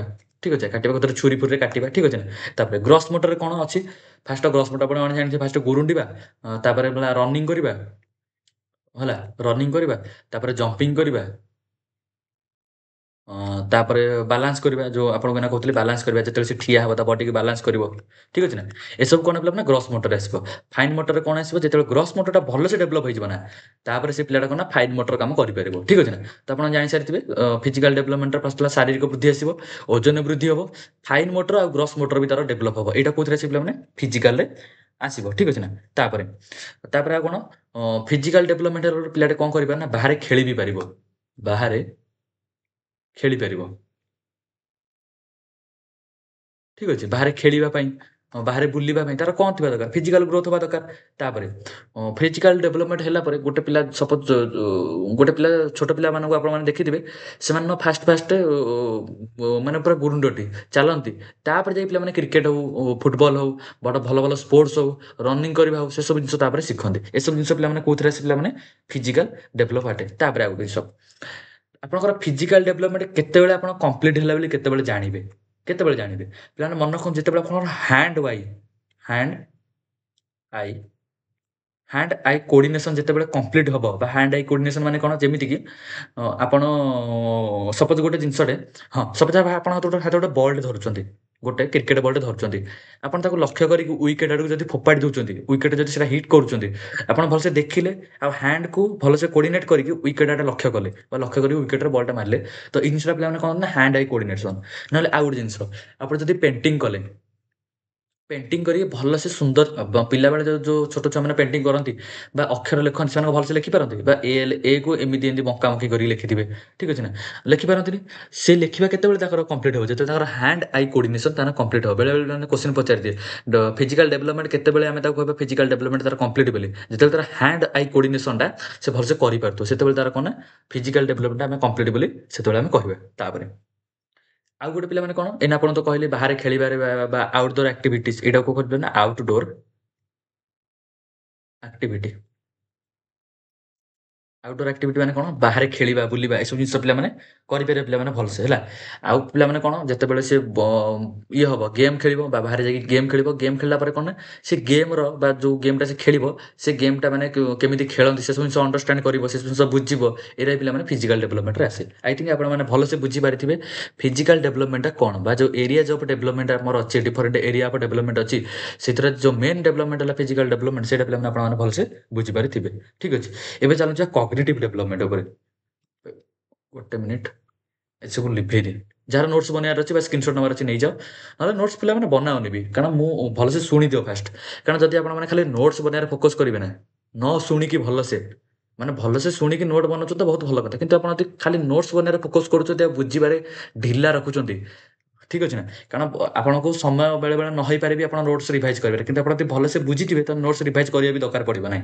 ଠିକ୍ ଅଛି। କିନ୍ତୁ ରିଭିଜନଟା ବହୁତ ଇମ୍ପୋର୍ଟାଣ୍ଟ। ଠିକ୍ ଅଛି ନା। ଯଦି ଆପଣମାନଙ୍କର ସମୟ ହଉନି ବା ଆପଣମାନେ ନୋଟ୍ସଟାକୁ ଯଦି ନୋଟ୍ସ ବନେଇବାରେ ଯଦି ଆପଣ ବେଶୀ ସମୟ ଖର୍ଚ୍ଚ କରୁଛନ୍ତି ବା ଯଦି ଆପଣ ପରୀକ୍ଷା ପରେ ପାଖାପାଖି ପାଇଗଲାଣି, ତ ଆପଣ ନୋଟ୍ସ ବନାନ୍ତୁ ନାହିଁ। ଆପଣ ମାତ୍ର £100 କେତେ ଟଙ୍କା ଖର୍ଚ୍ଚ ହେଉଛି କି? £100 ଆପଣ ପରଚେଜ୍ କରିନିଅନ୍ତୁ ନୋଟ୍ସଟା। ଠିକ୍ ଅଛି। ମୁଁ ଆପଣଙ୍କୁ ଆଉ ଥରେ ଦେଖେଇ ଦଉଛି, ଗୋଟେ ମିନିଟ୍। ଦେଖନ୍ତୁ, ମୁଁ ନା ଯାହା ବି ନୋଟ୍ସ ଦେଇନି ପୁରା ବଢ଼ିଆ ସେ ପୁରା ଡିଟେଲରେ ଆପଣଙ୍କୁ ବୁଝେଇଛି। ଦେଖନ୍ତୁ, ସପୋଜ୍ ଏଇଟା ହେଲା ପିଲାମାନେ କ'ଣ, ହଁ, ଦେଖନ୍ତୁ ଏଇଠି ଦେଖ ସୋସିଆଲ୍ ଡେଭଲପମେଣ୍ଟ ଯୋଉ ଲେଖା ହେଇଛି, ସୋସିଆଲ୍ ଡେଭଲପମେଣ୍ଟ ଲେଖା ହେଇଛି। ତାକୁ ଭଲସେ ବୁଝେଇଛି ବି ଉପରେ, 2ରେ କ୍ୟାରେକ୍ଟରିଷ୍ଟିକ୍ସ ବି ଭଲସେ ବୁଝେଇଛି। ସେକେଣ୍ଡରେ ଲାଷ୍ଟକୁ ଆପଣମାନେ ଦେଖିପାରିବେ ତାକୁ ଓଡ଼ିଆରେ ବି ପିଲାମାନେ ଭଲସେ ବୁଝେଇଛି। ଯେମିତି ଗୋଟେ ପିଲାଟେ ଯଦି ବି କ୍ଲାସ୍ ଯଦି ବି ନ କରିପାରୁଛି, ତା ପାଖରେ ଆଉ ମାତ୍ର 4-5 ଦିନ ଅଛି କି କିଛି କମ୍ ଦିନ ଯଦି ତା ପାଖରେ ଅଛି, ସେ ଯଦି ଥିଓରି କ୍ଲାସ୍ ବି ଯଦି ନ ଦେଖିପାରୁଛି ନା, ସେ ନୋଟ୍ସଟାକୁ ଖାଲି ଥରେ ଦି ଥର ଯଦି ଭଲସେ ଗୋ ଥ୍ରୋ ବି ଯଦି କରିଦବ ନା, ତାହେଲେ ଆରାମସେ ତାର କମ୍ପ୍ଲିଟ୍ ହେଇଯିବ। ଆରାମସେ ସବୁ ଜିନିଷଟା ପୁରା କ୍ଲିୟରଲି ବୁଝିବ। କାରଣ ହିସାବ ଆପଣ ଓଡ଼ିଆ ପଢ଼ି ବୁଝିପାରିବେ ନା, ଏତେ ବଡ଼ ହେଲେଣି ଓଡ଼ିଆ ପଢ଼ି ବୁଝିବେନି, ଓଡ଼ିଆ ପଢ଼ି ତ ଆରାମସେ ବୁଝିପାରିବେ ନା। ପୁଣି ନୋଟ୍ସକୁ ଆଉ ଟିକେ ଭଲସେ ଦେଖେଇବା ପାଇଁ ଭଲସେ ତାକୁ, ଗୋଟେ ମିନିଟ୍, ତାକୁ ଭଲସେ କୁଆଡ଼େ ଗଲା, ହଁ, ଦେଖନ୍ତୁ ଭଲସେ ବୁଝିବା ପାଇଁ ବହୁତ ସାରା ପିକ୍ଚର ବି ଆପଣଙ୍କ ପାଖରେ ଆଡ଼୍ କରିଛି। ବହୁତ ସାରା ପିକ୍ଚର ବି ଏଠି ଆପଣଙ୍କୁ ଦେଖିପାରିବେ। ବହୁତ ସାରା ପିକ୍ଚର ଥ୍ରୋରେ ବି ଆପଣ ଯେମିତି ପୁରା ଭଲସେ ଜିନିଷ ଗୁଡ଼ାକ କନେକ୍ଟ କରିପାରିବେ ନା, ସେଥିପାଇଁ ବହୁତ ସାରା ପିକ୍ଚର ବି ମୁଁ ଆଡ଼୍ କରିଛି। ଥିଓରି ଅନୁସାରେ ପିକ୍ଚର ବି ମୁଁ ତାକୁ ଆଡ଼୍ କରିଛି। ଠିକ୍ ଅଛି ନା। ଭଲସେ ତାକୁ ଫାର୍ଷ୍ଟ ରିଭିଜନ କରନ୍ତୁ। ଏଇ ନୋଟ୍ସଟା ପିଲାମାନେ ଏବେ କମ୍ପ୍ଲିଟ୍ ହେଇନି, ସେଥିପାଇଁ ମୁଁ ତାକୁ ପ୍ରୋଭାଇଡ଼ କରିନି ଯେ ଆଉ ମାତ୍ର 5 ଦିନ 7 ଦିନ ଭିତରେ ତାକୁ କମ୍ପ୍ଲିଟ୍ କରିଦେବି ମୁଁ। କମ୍ପ୍ଲିଟ୍ କଲା ପରେ ପେପର 1 ଓଟିଇଟି ପେପର 1ର ପେଡାଗୋଜିର ସବୁ ନୋଟ୍ସକୁ ପୁରା ଭଲସେ ତାକୁ ଗୋଟେ ଲାଇନରେ ମୁଁ ତାକୁ ପ୍ରୋଭାଇଡ଼ କରିଦେବି କୋଉଠି ମୋ ଟେଲିଗ୍ରାମ ଚ୍ୟାନେଲରେ। ଟେଲିଗ୍ରାମ ଚ୍ୟାନେଲ ଜଏନ୍ କରନ୍ତୁ ଆଉ ଏଇ ନୋଟ୍ସର ମଜା ଉଠାନ୍ତୁ, ପଇସା ଉଠାନ୍ତୁ ଏଇ ନୋଟ୍ସର। ଠିକ୍ ଅଛି ନା। ଆଉ ବେଶୀ ଟଙ୍କା ନୁହଁ ପିଲାମାନେ, ମାତ୍ର 100 ଟଙ୍କାରେ। 100 ଟଙ୍କା ଆଜିକାଲି ବିରିୟାନୀ ବି ମିଳୁନି, ଠିକ୍ ଅଛି ନା? 100 ଟଙ୍କାରେ ଜଏନ୍ କରି ଆପଣ ଲାଇଫ୍ ଟାଇମ୍, ଠିକ୍ ଅଛି? ଲାଇଫ୍ ଟାଇମ୍ ଆପଣ ଯାହା ବି ମୋ ଚ୍ୟାନେଲରେ ପଢ଼ଉଛି ବା ଯୋଉ ସବଜେକ୍ଟ ମୁଁ ପଢ଼ଉଛି ତାର ଥିଓରି ନୋଟ୍ସ ଆପଣମାନେ ପାଇପାରିବେ, ଠିକ୍ ଅଛି ନା? ଚାଲନ୍ତୁ ବ୍ୟାକ୍ କରିବା ପୁଣି ଆମର ପାଠକୁ। କୋଉଠି ଥିଲେ ଆମେ ପିଲାମାନେ? କଗ୍ନିଟିଭ୍ ଡେଭଲପମେଣ୍ଟ ଥିଲେ, ଠିକ୍ ଅଛି ନା? ଯୋଉ ଫିଜିକାଲ୍ ଡେଭଲପମେଣ୍ଟକୁ ଆମେ ଭଲସେ ନା କମ୍ପ୍ଲିଟ୍ କଲେ, ଫିଜିକାଲ୍ ଡେଭଲପମେଣ୍ଟକୁ ଆମେ କମ୍ପ୍ଲିଟ୍ କଲେ। ଏଇଟା ସବୁ ଇରେଜ୍ କରିଦଉଛି, ଠିକ୍ ଅଛି ନା? ଆପଣ ଭଲସେ ଶୁଣନ୍ତୁ ଫାଷ୍ଟ, ନୋଟ୍ ବନେଇବେ ପରେ। ଆଗ ଶୁଣି ଦିଅନ୍ତୁ, ଶୁଣିଦେଲେ ତ ଏ ଜିନିଷ ଗୁଡ଼ା କ୍ଲିୟର ହେଇଗଲା ଥରେ ଲେଖେ, ନୋଟ୍ସଟାକୁ ଯଦି ଥରେ ରିଭାଇଜ୍ କରିଦେଲେ ସରିଲା ଜିନିଷ ଆଉ କ'ଣ। ତାପରେ ପିଲାମାନେ ଆମେ ପଢ଼ିବା କଗ୍ନିଟିଭ୍ ଡେଭଲପମେଣ୍ଟ। କଗ୍ନିଟିଭ୍ ମାନେ କ'ଣ? ପିଲାମାନେ ବୁଦ୍ଧିମତ୍ତାର ବିକାଶ, ମାନେ ଗୋଟେ ପିଲାଟାର କେତେ ବୁଦ୍ଧି ବା କେମିତି ତାର ବୁଦ୍ଧିଟା ଡେଭଲପ୍ ହେଉଛି, ସେସବୁ ଜିନିଷ ପିଲାମାନେ ହେଲା କଗ୍ନିଟିଭ୍ ଡେଭଲପମେଣ୍ଟର ଅଣ୍ଡର ଆସେ। ପିଲାମାନେ କଗ୍ନିଟିଭ୍ ଡେଭଲପମେଣ୍ଟର ଜନକ କାହାକୁ କୁହାଯାଏ ପିଲାମାନେ ଜାଣିଛନ୍ତି ନା? ପ୍ୟାଜେଟକୁ କୁହାଯାଏ। ପ୍ୟାଜେଟ୍ ହେଲା, ପ୍ୟାଜେଟକୁ କୁହାଯାଏ କଗ୍ନିଟିଭ୍ ଡେଭଲପମେଣ୍ଟର ଜନକ, ଠିକ୍ ଅଛି ନା? ଯେତେବେଳେ ଆମର ଏଇ ଥିଓରି ନୋଟ୍ସ ବା ଥିଓରି ସିଲାବସ୍ଟା କମ୍ପ୍ଲିଟ୍ ମୁଁ କରିଦେବି, ତାପରେ ନା ଆଉ ଗୋଟେ ଜିନିଷ ଆଉ 3ଟି କି 4ଟି କ୍ଲାସ୍ରେ ମୁଁ କ'ଣ ନା ଯେତିକି ଆମର ସାଇଣ୍ଟିଷ୍ଟ, କାରଣ ଡାଇରେକ୍ଟ କୋଶ୍ଚିନ୍ ପିଲାମାନେ ସାଇଣ୍ଟିଷ୍ଟଙ୍କ ବିଷୟରେ ପଚାରି ଦେଉଛି, ପାଖାପାଖି 5ରୁ 6 କି 7 8ଟା କୋଶ୍ଚିନ୍ ପଚାରି ଦେଉଛି ସାଇଣ୍ଟିଷ୍ଟଙ୍କ ବିଷୟରେ।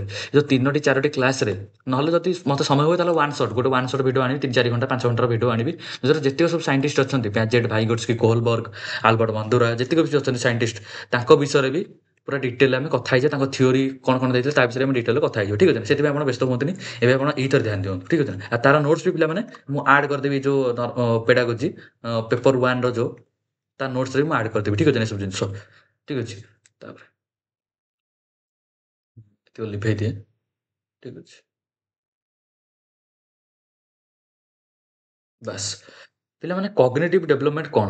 ପିଲାମାନେ ମନେ ରଖନ୍ତୁ ପ୍ୟାଜେଟ୍ ଆମର କ'ଣ କହିଥିଲା ଜାଣିଛ ନା?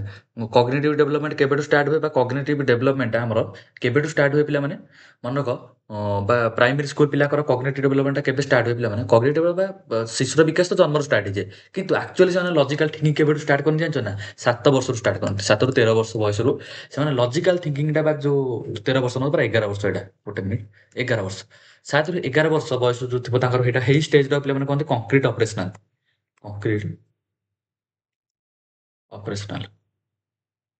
କଂକ୍ରିଟ୍ ଅପରେସନାଲ୍ ଷ୍ଟେଜ୍‌ରେ ଯେତେବେଳେ ପିଲାମାନେ କ'ଣ ଲଜିକାଲ୍ ଥିଙ୍କିଂ ସେମାନେ ଷ୍ଟାର୍ଟ କରନ୍ତି ବା ଭାବନ୍ତି ଲଜିକାଲି ଜିନିଷ ଗୁଡ଼ାକୁ।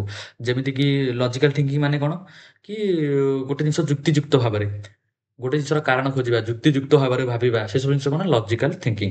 ତାପରେ ତାପରେ ଆମର କ'ଣ ନା କଗ୍ନିଟିଭ୍ ଡେଭଲପମେଣ୍ଟ ଯେତେବେଳେ ହୁଏ ଗୋଟେ ଛୁଆର, ସିଏ ପ୍ରଥମେ କ'ଣ ଶିଖେ ଜାଣିଛନ୍ତି ନା?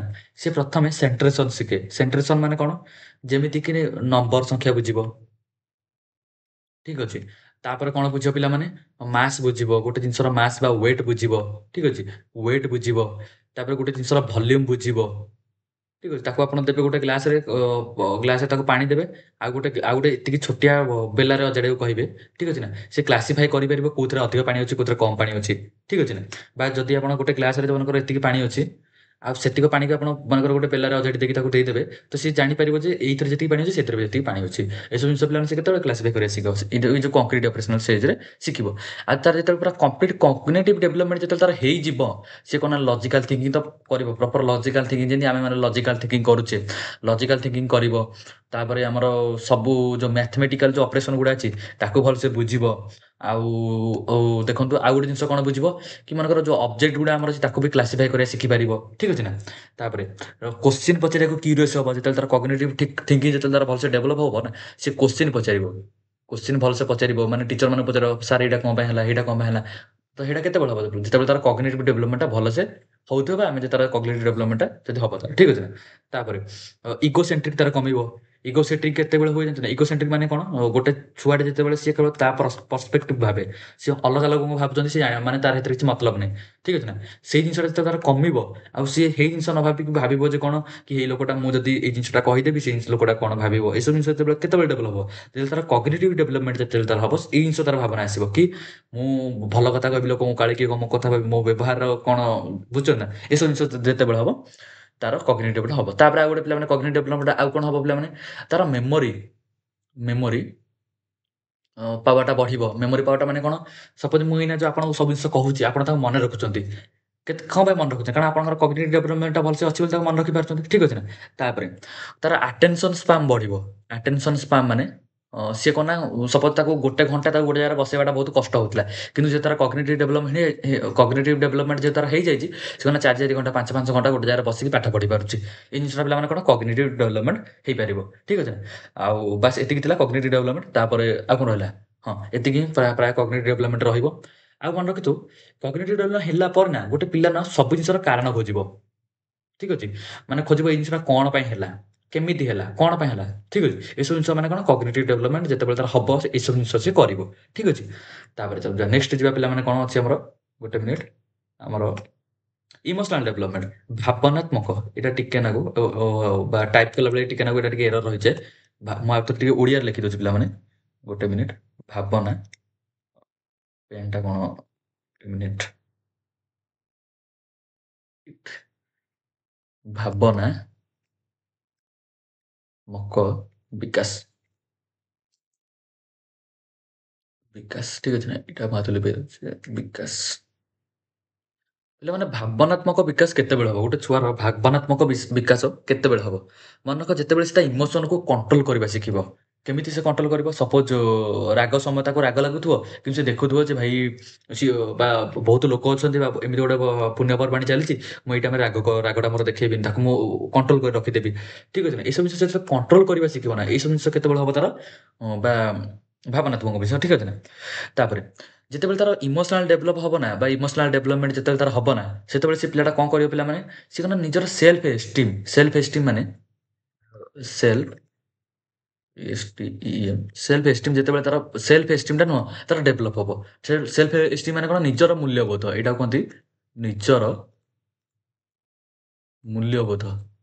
ଠିକ୍ ଅଛି ନା? ନିଜର ମୂଲ୍ୟବୋଧ ଗଢ଼ି ଉଠିବ। ମାନେ ନିଜର ଯେତେବେଳେ କୋଉ ଜାଗାରେ କୋଉ ଜିନିଷ କରିବା କଥା, କୋଉ ଜିନିଷରେ କୋଉ ଜିନିଷଟା କହିବା କଥା, ବା କୋଉ ଜିନିଷରେ କୋଉ ଜାଗାରେ କୋଉ ଜିନିଷ ବା ଇମୋସନ୍ କୋଉ ଇଏର ପ୍ରକଟ କରେ, ସେଇ ଜିନିଷ କରିପାରିବ। ଠିକ୍ ଅଛି? ଆଉ ତାର ଯେତେବେଳେ ଇମୋସନାଲ୍ ଡେଭଲପ୍ ହବ ନା, ବା ଇମୋସନାଲ୍ ଡେଭଲପମେଣ୍ଟ ହବ ନା, ସିଏ କ'ଣ ନା ଯେମିତିକି ଶିକ୍ଷକ ହୁଅନ୍ତୁ କି ନିଜ ପ୍ୟାରେଣ୍ଟସ୍ ହଉ, ପ୍ୟାରେଣ୍ଟସ୍ ଠିକ୍ ଅଛି ନା? ଏମାନଙ୍କ ପ୍ରତି ନୁହଁ, ତାର ନା ଭଲ ପାଇବା ହଉ, ତାର ମାନେ କ'ଣ ନା ଯୋଉ କହନ୍ତି କନେକ୍ସନ୍ ହଉ, ତାଙ୍କୁ ଟିଚରଙ୍କୁ ଯେ ଗୋଟେ ଜିନିଷ ଖରାପ ଲାଗିବ ସେ କାଳେ କହିଦବ, ପ୍ୟାରେଣ୍ଟସ୍‌କୁ ଗୋଟେ ଜିନିଷ ଖରାପ ଲାଗିବ କହିଦବ। ଏସବୁ ଜିନିଷ ନା ସେ ଭାବିବ, ବା ଏସବୁ ଜିନିଷ ସେ କନେକ୍ଟ କରିବ। ଏସବୁ ଜିନିଷ ସେ ମାନେ ପ୍ୟାରେଣ୍ଟସ୍ ହଉ, ତା ସାଙ୍ଗସାଥି ହଉ, ପିୟର୍ ଗ୍ରୁପ୍ସ ଠିକ୍ ଅଛି ନା?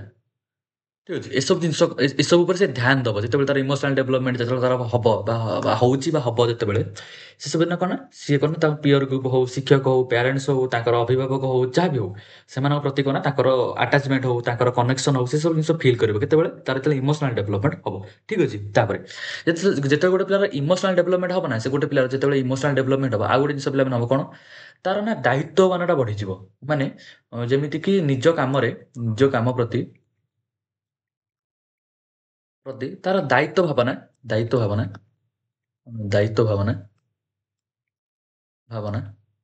ବଢ଼ିବ। ଠିକ୍ ଅଛି? ନିଜ କାମ ପ୍ରତି ତାର ଦାୟିତ୍ୱ ଭାବନା ବଢ଼ିବ। ମାନେ ସେ ଚେଷ୍ଟା କରିବ ଯେ ମୁଁ ମାନେ ନିଜେ ରେସ୍ପନ୍ସିବିଲିଟି ନେବି, ଗୋଟେ କାମର ରେସ୍ପନ୍ସିବିଲିଟି ନେବି। ମୁଁ ଏଇ କାମର ରେସ୍ପନ୍ସିବିଲିଟି ନେଇଛି ମାନେ ମୁଁ ଏ କାମଟାକୁ ଯେମିତି ହେଲେ କମ୍ପ୍ଲିଟ୍ କରି, ନହେଲେ କିଏ କ'ଣ ମୋ ଉପରେ ଭାବିବ, ଲୋକଙ୍କୁ ସାହାଯ୍ୟ କରିବା। ହଁ, ଆଉ ଗୋଟେ ଜିନିଷ, ଇମୋସନାଲ୍ ଡେଭଲପମେଣ୍ଟ ଗୋଟେ ପିଲାର ଯେତେବେଳେ ହବ, ସେ ନା ଲୋକଙ୍କୁ ସାହାଯ୍ୟ କରିବା ଷ୍ଟାର୍ଟ କରିବ। ଲୋକଙ୍କୁ ସାହାଯ୍ୟ ଠିକ୍ ଅଛି ନା? ଲୋକଙ୍କୁ ସାହାଯ୍ୟ କରିବା, ବା ଲୋକଙ୍କ ପ୍ରତି ଆଫେକ୍ସନ୍ ଦେଖେଇବା, ଲୋକଙ୍କ ପ୍ରତି ଇଣ୍ଟରେଷ୍ଟ ନବା, ଜିନିଷ ଗୁଡ଼ାକୁ ଗୋଟେ ଅଲଗା ଆଙ୍ଗେଲରେ ଦେଖିବା। ଠିକ୍ ଅଛି ନା? ଏସବୁ ଜିନିଷ କ'ଣ ନା ଇମୋସନାଲ୍ ଡେଭଲପମେଣ୍ଟ। ଆପଣ ଜାଣିଥିବେ ଗୋଟେ ପିଲାକୁ ଆମେ କହନ୍ତି ଏଇ ପିଲାଟା ବେଶୀ ଇମୋସନ୍ ପିଲାଟା, କ'ଣ ବେଶୀ ମାନେ ଗୋଟେ ଜିନିଷ ସିଏ ସହିପାରିବନି, କାନ୍ଦି ପକେଇବ। ଗୋଟେ ପିଲାଟା ସାଙ୍ଗେ ସେ କାନ୍ଦି ପକେଇବ। ତାକୁ କଷ୍ଟ ହେଲେ କାନ୍ଦି ପକେଇବ ସିଏ। ଆଉ ଆଗରୁ ଗୋଟେ ପିଲାକୁ ଯେତେବେଳେ ଗୋଟେ ପିଲା ଛୋଟ ବା ତାକୁ ଯେତେବେଳେ କମ୍ ବୟସ ହେଇଥିବ, ତାକୁ ଆପଣ ଗୋଟେ ବାଡ଼େଇଲେ ସେ କାନ୍ଦିବ। କିନ୍ତୁ ଯେତେବେଳେ ସେ ଯେତେ ବଡ଼ ହବ, ତାକୁ କଥା ଗୁଡ଼ା କଷ୍ଟ ହବ। ଯଦି ଆପଣ ତାକୁ କିଛି ଗୋଟେ ଖରାପ କଥା କହିଦେବେ ବା କଟୁ କଥା କହିଦେବେ, ଗୋଟେ ଛୋଟ ଛୁଆକୁ ଯେତେବେଳେ ତାର ଇମୋସନାଲ୍ ଡେଭଲପମେଣ୍ଟ ହେଇଯାଇଛି, ତାକୁ ଖରାପ ଲାଗେ, ସେ କାନ୍ଦିବ। ଠିକ୍ ଅଛି ନା? ଆଉ ତାକୁ ଯଦି କିଛି ଏମିତି ଗୋଟେ ଜିନିଷ ଭୁଲ୍ ଭାଲ୍ ହେଇଛି, ସେ ରାଗିଯିବ ସାଙ୍ଗେ ସାଙ୍ଗେ, ବା ନିଜ ରାଗ ବଢ଼େଇବ। ସେ ସବୁ କ'ଣ ଇମୋସନାଲ୍ ଡେଭଲପମେଣ୍ଟ। ଠିକ୍ ଅଛି ନା? ତାପରେ ଆଉ ଗୋଟେ ଜିନିଷ, ଇମୋସନାଲ୍ ଡେଭଲପମେଣ୍ଟ ଯେତେବେଳେ ଗୋଟେ ପିଲାର ହେଇଯିବ ନା, ସେ ପିଲାଟା ବେଶୀ ସେନ୍ସିଟିଭ୍ ହେଇଯିବ। ସେନ୍ସିଟିଭ୍ ମାନେ କ'ଣ? ମାନେ ତାକୁ ଯଦି ପିଲାମାନେ ତାକୁ ପ୍ରଶଂସା କରିବେ, ଯଦି ତାକୁ ପ୍ରଶଂସା କରିବେ ସେ ଖୁସି ହବ। ନହେଲେ ତା ବିଷୟରେ ଯଦି ଆପଣ ଆଲୋଚନା କରିବେ, ବା ତାକୁ ଯଦି ଆପଣ ଗାଳି କରିବେ, ସେ ପିଲା ନା ରାଗିବ ବା ମନ ଖରାପ କରିବ। ଏସବୁ ଜିନିଷ ମାନେ କ'ଣ? ସେ ସେନ୍ସିଟିଭ୍ ହେଇଯିବ। ସେନ୍ସିଟିଭ୍ ସେ ପିଲାମାନେ ହେଇଯିବ। ଠିକ୍ ଅଛି ନା? ଏସବୁ ଥିଲା ପ୍ରାୟ ଇମୋସନାଲ୍ ଡେଭଲପମେଣ୍ଟ। ଏବେ ଚାଲନ୍ତୁ ସୋସିଆଲ୍ ଡେଭଲପମେଣ୍ଟ କ'ଣ? ଆକୁ ଇରେଜ୍ କରିଦିଏ ମୁଁ। ଯାହା ନୋଟ୍ସ ବନେଇଥିବେ ପିଲାମାନେ ବନେଇଦେବେ। ଆଉ ଚାଲନ୍ତୁ ତାକୁ ଇରେଜ୍ ମୁଁ କରିଦଉଛି। ଗୋଟେ ମିନିଟ୍। ଆମେ କ'ଣ ପଢ଼ିଥିଲେ? ଫିଜିକାଲ୍ ଡେଭଲପମେଣ୍ଟ ପଢ଼ିଥିଲେ, କଗ୍ନିଟିଭ୍ ପଢ଼ିଥିଲେ, ଇମୋସନାଲ୍ ବି ପଢ଼ିଥିଲେ। ଏବେ ଆସନ୍ତୁ ପିଲାମାନେ ସୋସିଆଲ୍ ଡେଭଲପମେଣ୍ଟ କ'ଣ? ଗୋଟେ ପିଲାର ସୋସିଆଲ୍ ଡେଭଲପମେଣ୍ଟ ମାନେ କ'ଣ? ସାମାଜିକ ବିକାଶ। ସାମାଜିକ ବିକାଶ। ଠିକ୍ ଅଛି। ଗୋଟେ ପିଲାର ସାମାଜିକ ବିକାଶ କେତେବେଳେ ହବ? ଠିକ୍ ଅଛି। କେତେବେଳେ ହବ ପିଲାମାନେ? ସାମାଜିକ ମାନେ କ'ଣ?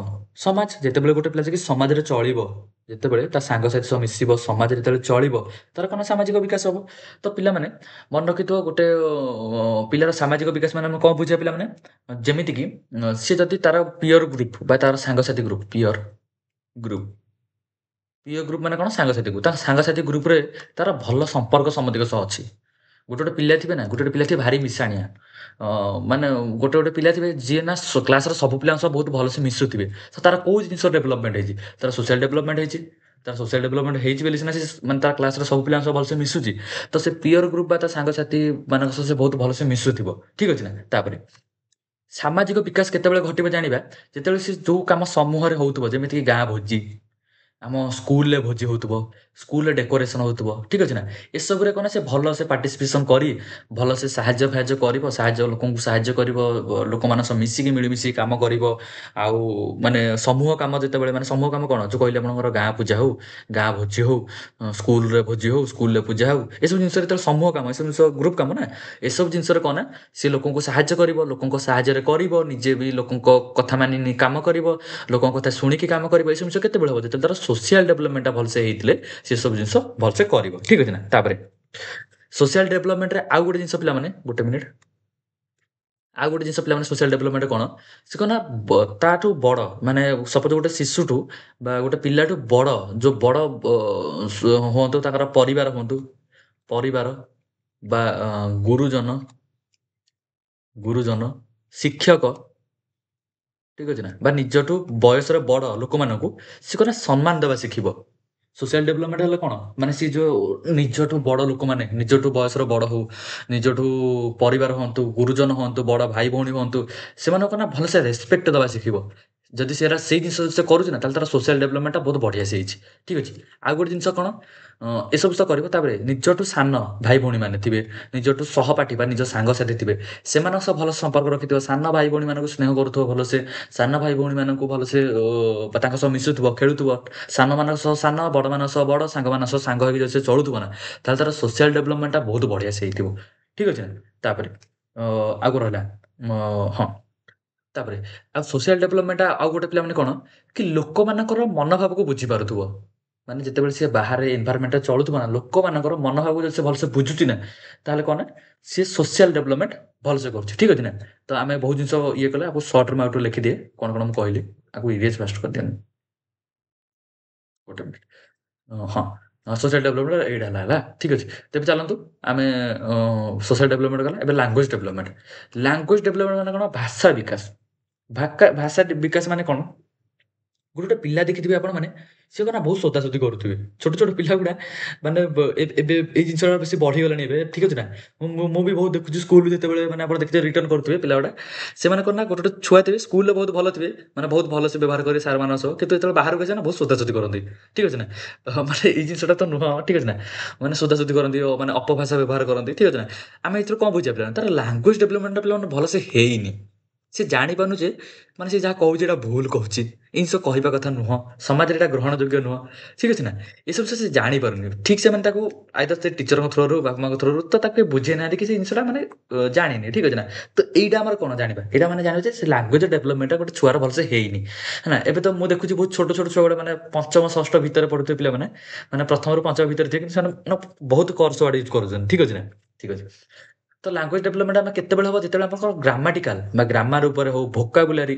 ଭୋକାବୁଲାରି ମାନେ କଣ? ଶବ୍ଦ ଭଣ୍ଡାର। ମନେ ରଖନ୍ତୁ ଭୋକାବୁଲାରି ମାନେ ବହୁତ ସାରା ବଢିଆ ବଢିଆ ୱାର୍ଡ ୟୁଜ୍ କରୁଥିବେ। ଗୋଟେ ପିଲା ଥିବେ ନା ବହୁତ ବଢିଆ, ତମେ ଆପଣ କରି ବଢିଆ ବଢିଆ କଥା କହୁଥିବେ। ଠିକ୍ ଅଛି ନା? ସେ ସବୁ କଣ ଲାଙ୍ଗୁଏଜ ଡେଭଲପମେଣ୍ଟ। ଠିକ୍ ଅଛି। ତାପରେ ଲାଙ୍ଗୁଏଜ ଡେଭଲପମେଣ୍ଟଟା କେତେବେଳେ? ଆଉ ଗୋଟେ ଜିନିଷ, ଲାଙ୍ଗୁଏଜ ଡେଭଲପମେଣ୍ଟ ଯେତେବେଳେ ଗୋଟେ ପିଲାର ହେଇଯିବ ନା, ସେ ମାନେ ଯେତେବେଳେ ଆମେ ଜାଣିଥିବେ ଗୋଟେ ଗୋଟେ ପିଲାର ଟେନ୍ସ, ଭଲସେ ଟେନ୍ସ ଗୁଡା ବହୁତ ଭଲ ମନେ ରଖିଥିବେ। ଗୋଟେ ଆମେ ଯେତେବେଳେ ପଢୁଛୁ ଛୋଟ ଛୁଆଙ୍କୁ, ମନେ ରଖିଥିବେ ଗୋଟେ ପିଲା ଥିବ ନା, ସେ ଟେନ୍ସକୁ ଗୋଟେ ମିନିଟ୍ ଏଇଟା ଇରେଜ୍ କରିଦିଅ। ହୁଁ।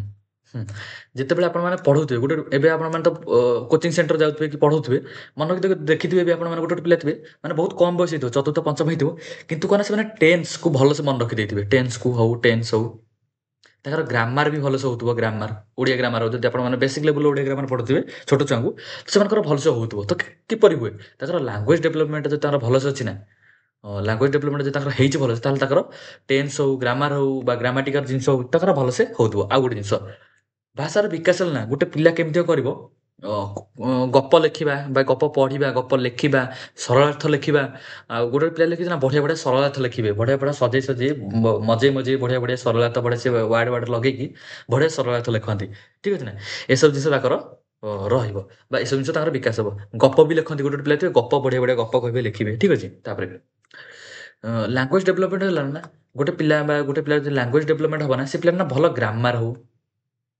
ଗ୍ରାମାର କଥାଟା କହିଲି ହେଲା ଗ୍ରାମାର ଡେଭଲପମେଣ୍ଟ ବି ହେବ ତାପରେ ପାରାଗ୍ରାଫ ହଉ ଷ୍ଟୋରି ହଉ କମ୍ପ୍ଲେକ୍ସ ହଁ ଗୋଟେ ଜିନିଷ ଯେତେ କମ୍ପ୍ଲେକ୍ସ ସେଣ୍ଟେନ୍ସ ଗୁଡ଼ାକ ସେ ବୁଝିପାରିବେ କମ୍ପ୍ଲେକ୍ସ ସେଣ୍ଟେନ୍ସ ଆପଣମାନେ ଜାଣିଥିବେ କମ୍ପ୍ଲେକ୍ସ ସେଣ୍ଟେନ୍ସ ମାନେ କ'ଣ ଓଡ଼ିଆରେ ନା ଗୋଟେ ଏମିତି ଯେମିତି କବିତା ଓଡ଼ିଆରେ ଆପଣମାନେ ବହୁତ ସାରା କବିତା ପଢ଼ିଥିବେ କିନ୍ତୁ କବିତାର ଅର୍ଥଟା ଆପଣ ଜାଣିପାରୁନଥିବେ କ'ଣ ପାଇଁ ଜାଣିପାରନ୍ତିନି ଆପଣଙ୍କର ଲାଙ୍ଗୁଏଜ୍ ଡେଭଲପମେଣ୍ଟ ହେଇନି ବୋଲି ଠିକ୍ ଅଛି ବା ଆପଣ ସେଇ ଜିନିଷର ବୁଝିନାହାନ୍ତି ବା ଲାଙ୍ଗୁଏଜ୍ ଡେଭଲପମେଣ୍ଟ ହେଇଛି ଏମିତି କିଛି ଫ୍ୟାକ୍ଟର ଅଛି ଯେଉଁଟା ଆପଣ ମିସ୍ କରିଛନ୍ତି ଯାହାଫଳରେ କି ଆପଣଙ୍କର ଲାଙ୍ଗୁଏଜ୍ ଡେଭଲପମେଣ୍ଟ ହେଇନି ବୋଲି ଆପଣ ଏଇ ଯେଉଁ ପ୍ୟାସେଜ୍ ହଉ ଇଏ ହଉ ସେ ବୁଝିନାହାନ୍ତି ଠିକ୍ ଅଛି ନା ତ କିନ୍ତୁ ଗୋଟେ ପିଲା ଯେ ଏସବୁ ଜିନିଷ ଭଲସେ ବୁଝିଦେବେ ଓଡ଼ିଆର କବିତା ଗୁଡ଼ାକ ଭଲସେ ବୁଝିବେ ଲେଖକ କ'ଣ କହୁଛନ୍ତି ତାକୁ ଭଲସେ ବୁଝିବେ ତାକୁ ବୁଝିକି ସରଳତା ଲେଖିବେ ଏସବୁ ଜିନିଷ ଯେତେବେଳେ ହେବ ନା ଆପଣ ଜାଣିବେ ଯେ ଗୋଟେ ପିଲାର ଲାଙ୍ଗୁଏଜ୍ ଡେଭଲପମେଣ୍ଟଟା ଭଲସେ ହେଉଛି ବୋଲି ଠିକ୍ ଅଛି ତ ଏବେ ଆମେ ପାଖାପାଖି ଏତିକ ସବୁ ଆମେ ଲାଙ୍ଗୁଏଜ୍ ଡେଭଲପମେଣ୍ଟଟା ଭଲସେ ବୁଝିଗଲେ ଏବେ ଚାଲନ୍ତୁ ଆକୁ ଭଲସେ ସମର ୱାଇଜ୍ ଆମେ ଟିକେ ଲେଖିଦେବା ଯଦି ଆପଣ ନୋଟ୍ସ ଲେଖୁଛନ୍ତି ତ ଆପଣମାନଙ୍କ ପାଇଁ ଟିକେ ଭଲ ସମର ୱାଇଜ୍ ଲେଖିଦିଏ କାରଣ ମୁଁ ତ ଯେଉଁମାନେ ତ ନୋଟ୍ସ ବନେଇବେ ବା ସରି ଯେଉଁମାନେ ତ ନୋଟ୍ସ ଗୁଡ଼ା ପରଚେଜ୍ କରିବେ ମୋ ଟେଲିଗ୍ରାମ ଚ୍ୟାନେଲ୍ ଜଏନ୍ କରିବେ ସେମାନଙ୍କ ପାଇଁ ଲେଖିବା ଇମ୍ପୋର୍ଟାଣ୍ଟ ନାହିଁ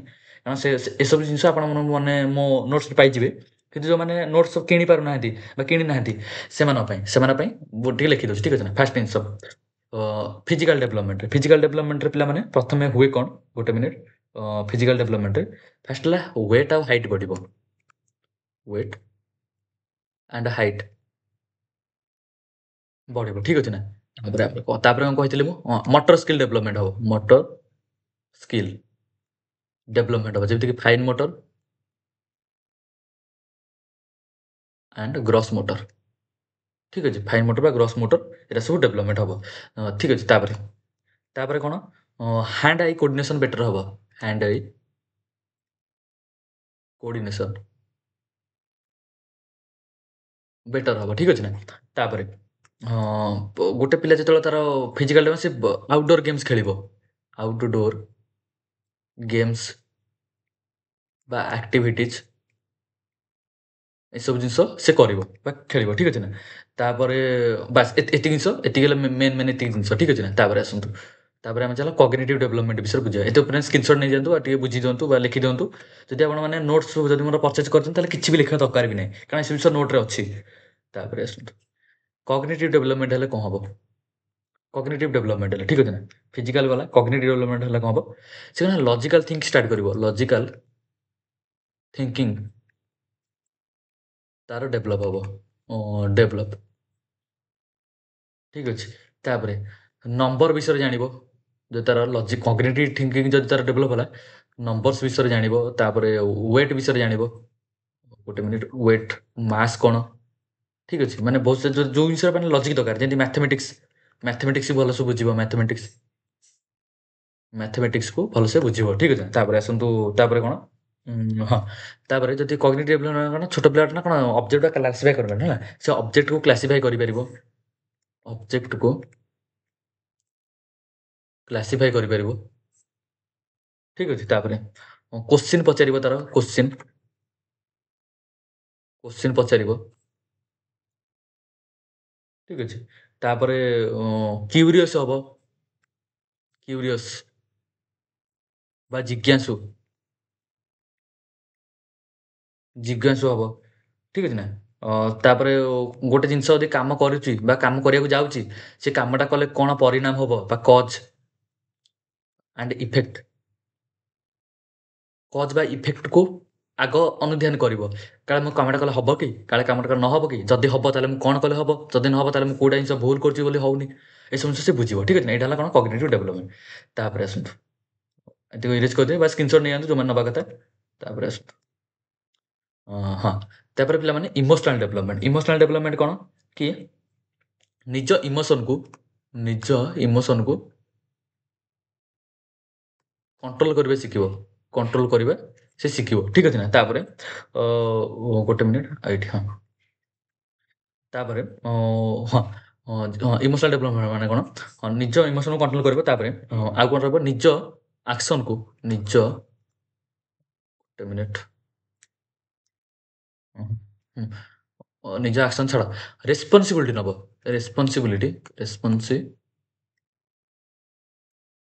ସେ ତା ନିଜ କାନ୍ଧକୁ ସେ ତା ନିଜ ରେସ୍ପନ୍ସିବିଲିଟି ପିଲାମାନେ ସେ ନବ। ଠିକ୍ ଅଛି ନା? ତାପରେ ପ୍ରଶଂସା ଯଦି ଗୋଟେ ପିଲାକୁ ପ୍ରଶଂସା ବା ଯଦି ତାକୁ ଆଲୋଚନା କରିବେ ତ ସିଏ ସେନ୍ସିଟିଭ୍ ହେଇଯିବ। ସେନ୍ସିଟିଭ୍ ସିଏ ହେଇଯିବ। ଠିକ୍ ଅଛି ନା? ଆଉ ଗୋଟେ ଜିନିଷ ପିଲାମାନେ ଆଉ କ'ଣ ରହିବ ପିଲାମାନେ ଇମୋସନାଲ୍ ଡେଭଲପମେଣ୍ଟ ହେଲେ ଆଉ କ'ଣ ରହିବ ପିଲାମାନେ ଆଉ କ'ଣ ରହିଲା? ପ୍ରାୟ ଏତିକି ହିଁ ଅଛି ବୋଧେ। ନିଜେ ରେସ୍ପନ୍ସିବିଲିଟି ନବ, ସେନ୍ସିଟିଭ୍ ହେଇଯିବ ବା ତାକୁ କୁହନ୍ତି ଯଦି ଗାଳି କରିଦବ ସାଙ୍ଗେ ସାଙ୍ଗେ ସିଏ ରିଆକ୍ଟ କରିବ। ଭଲ ପାଇବା ଦେଖିଲେ ସିଏ ରିଆକ୍ଟ କରିବ। ସବୁ ବିଷୟ ଉପରେ ରିଆକ୍ଟ କରିବ। ଠିକ୍ ଅଛି ନା? ଆଉ ନିଜ ଭାବନାକୁ ତ କଣ୍ଟ୍ରୋଲ କରିବ। ଠିକ୍ ଅଛି ନା? ଏତିକି ପ୍ରାୟ ଅଛି ଇମୋସନାଲ୍ ଡେଭଲପମେଣ୍ଟରେ। ଠିକ୍ ଅଛି। ଏବେ ଚାଲନ୍ତୁ ନେକ୍ସଟ ଯିବା। ଆକୁ ଇରେଜ୍ କରିଦିଅ ମୁଁ। ତାପରେ ସୋସିଆଲ୍ ଡେଭଲପମେଣ୍ଟ ମାନେ କ'ଣ? ଗ୍ରୁପ୍ ୱାର୍କ କରିବ। ବହୁତ ସାରା ଗ୍ରୁପ୍ ୱାର୍କ ପିଲାମାନେ ସେ କରିବ। ଗ୍ରୁପ୍ ୱାର୍କ ପିଲାମାନେ ବହୁତ କରିବ।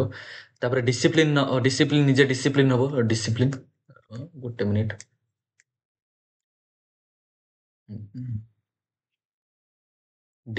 ସେ ନିଜେ ଡିସିପ୍ଲିନ୍ ହବ। ତାପରେ ଲୋକଙ୍କ ସହ କୋଅପରେସନ୍ ଆଉ କୋଅର୍ଡିନେଟ୍ କରିକି କାମ କରିବ। କୋଅପରେସନ୍ ବା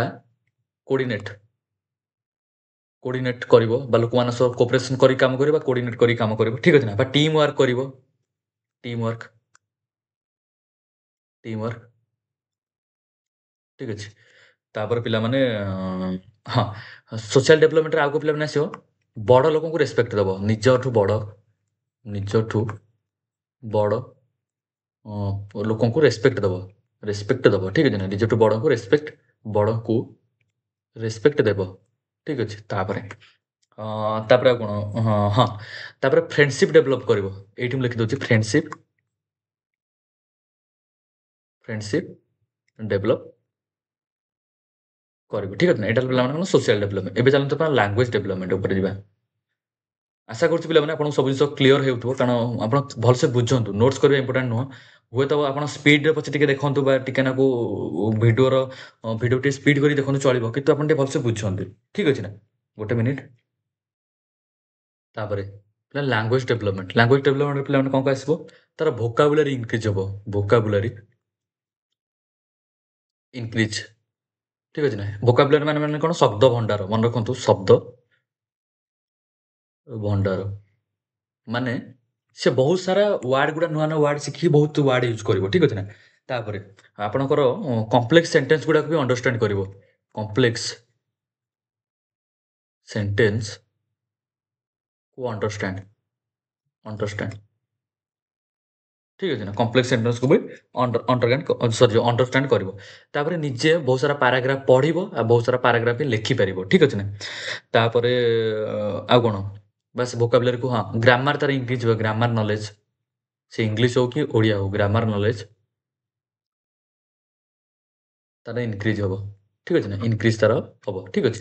ତ ଚାଲନ୍ତୁ ଏବେ ନେକ୍ସଟ ଯିବା। ପିଲାମାନେ 1 ଘଣ୍ଟା ପାଖାପାଖି ହେଇଗଲାଣି। ଚେଷ୍ଟା କରିବା ଟିକେ ଜଲ୍ଦି ସ୍ପିଡ୍ ପଢ଼ିବାକୁ, କାରଣ ଆପଣମାନେ ଜାଣିଛନ୍ତି କି ମୁଁ ବହୁତ ସାରା ଜିନିଷ ଅଛି ମୋତେ କମ୍ପ୍ଲିଟ୍ କରିବା ପାଇଁ। ଠିକ୍ ଅଛି ନା? ତ ଚେଷ୍ଟା କରିବା ଟିକେ ଆମେ ଜଲ୍ଦି ଶେଷ କରିବା। ଠିକ୍ ଅଛି ନା? ତାପରେ ପିଲାମାନେ କୋଶ୍ଚିନ୍ ଅଛି, how teacher should support development at primary ଲେବୁଲ୍। ଠିକ୍ ଅଛି। ପ୍ରାଇମେରୀ ଲେବୁଲରେ ବା ଗୋଟେ ଟିଚର ସେ କେମିତି ସପୋର୍ଟ କରିବ ବା କେମିତି ସିଏ ପ୍ରାଇମେରୀ ଲେବୁଲରେ ଗୋଟେ ଟିଚର ବା ଟିଚରର କାମ ରୋଲ୍ କ'ଣ ରହିବ? ଗୋଟେ ପ୍ରାଇମେରୀ ଲେବୁଲରେ ଟିଚର ରୋଲ୍ କ'ଣ ରହିବ? ପିଲାମାନେ ପ୍ରଥମେ ଲେଖନ୍ତୁ। ପିଲାମାନେ ଗୋଟେ ଟିଚର ପ୍ରାଇମେରୀ ଲେବୁଲରେ କରିବ କ'ଣ? ପିଲାମାନେ ପ୍ରଥମେ ସିଏ କରିବ, ସିଏ ଆକ୍ଟିଭିଟି ବେସ୍ଡ ଲର୍ଣ୍ଣିଂ କରିବ। Activity based learning. ଠିକ୍ ଅଛି ନା? କାରଣ ଛୋଟ ଛୁଆ ଗୁଡ଼ା ନା, ଛୋଟ ଛୁଆକୁ ଆପଣ କ'ଣ ଥିଓରି ପଢ଼େଇବେ? ଆପଣ କାର୍ଯ୍ୟ କରେଇବେ, କାମ କରେଇବେ, ଶିକ୍ଷଣ କରେଇବେ, ଯାହାଦ୍ୱାରା କି ସେଇ ଥ୍ରୋରେ ପିଲାମାନେ ପଢ଼ିବ। ଠିକ୍ ଅଛି ନା? ତାପରେ ପିଲାମାନେ ଆଉ ଗୋଟେ ପଏଣ୍ଟ ପିଲାମାନେ ଲେଖନ୍ତୁ କି play based learning. Activity based ବା ପ୍ଲେ ବେସ୍ଡ ଠିକ୍ ଅଛି ନା? ଖେଳକୁ କନେକ୍ଟ କରିକି ଆପଣ ପିଲାଙ୍କୁ ପାଠ ପଢ଼େଇବେ ବା ସବୁ ପାଠ ପଢ଼ାରେ ଆପଣ ଟିକେ ଖେଳ ବା ଖେଳକୁଦ ଟିକେ ଆଡ୍ କରିକି ଆପଣ ପିଲାଙ୍କୁ ପାଠ ପଢ଼େଇବେ। ଠିକ୍ ଅଛି ନା? ତାପରେ ଆଉ ଗୋଟେ ଜିନିଷ ପିଲାମାନଙ୍କୁ ଟିଚର କରିପାରିବେ କଣ? ରିଅଲ୍ ଲାଇଫ୍ ଏକ୍ଜାମ୍ପଲ୍ ଦବ। Real life example. ଠିକ୍ ଅଛି ନା? ରିଅଲ୍ ଲାଇଫ୍ ଏକ୍ଜାମ୍ପଲ୍ ଦେଇକି ପିଲାଙ୍କୁ ବି ଆପଣ ପାଠ ପଢ଼େଇବେ। ଯାହାଫଳରେ କି ପିଲା ନା କନେକ୍ଟ କରିବ। କଂକ୍ରିଟ୍ ଅବଜେକ୍ଟ ଗୁଡ଼ା ମାନେ ଯୋଉରା ସବୁ କଂକ୍ରିଟ୍ ଅବଜେକ୍ଟ ମାନେ କଣ? ଯୋଉ ଜିନିଷ ମାନେ ଟିକେ ବୁଝିବା ଟିକେ କଷ୍ଟ। ଠିକ୍ ଅଛି ନା? ଯୋଉ ଜିନିଷ ସହଜେ ବୁଝିବା କଷ୍ଟ, ସେ ଜିନିଷଟାକୁ ସିଏ ନା ଯଦି ଆପଣ ରିଅଲ୍ ଲାଇଫ୍ ଏକ୍ଜାମ୍ପଲ୍ ଦେଇକି ଯଦି ଆପଣ ବୁଝେଇବେ ନା, ତ ପିଲାମାନେ ଡାଇରେକ୍ଟ କନେକ୍ଟ କରିବ। ଠିକ୍ ଅଛି ନା? ତାପରେ ଆଉ ଗୋଟେ ଜିନିଷ ପିଲାମାନେ ଯୋଉଟା ମେନ୍ ଫ୍ୟାକ୍ଟର ପ୍ଲେ କରେ ସେଇଟା ହେଲା emotional support. Emotional support. Emotional support ପିଲାମାନେ ଆପଣ ପିଲାକୁ ପ୍ରୋଭାଇଡ୍ କରିବେ। ଠିକ୍ ଅଛି ନା? ତାପରେ ଆପଣ ଗୋଟେ ପିଲାକୁ ସବୁ ନା ଗ୍ରୁପ୍ ୱାର୍କ ଦେବେ। ଗ୍ରୁପ୍ ଗ୍ରୁପ୍ ୱାର୍କ ମାନେ କଣ ପିଲାମାନେ?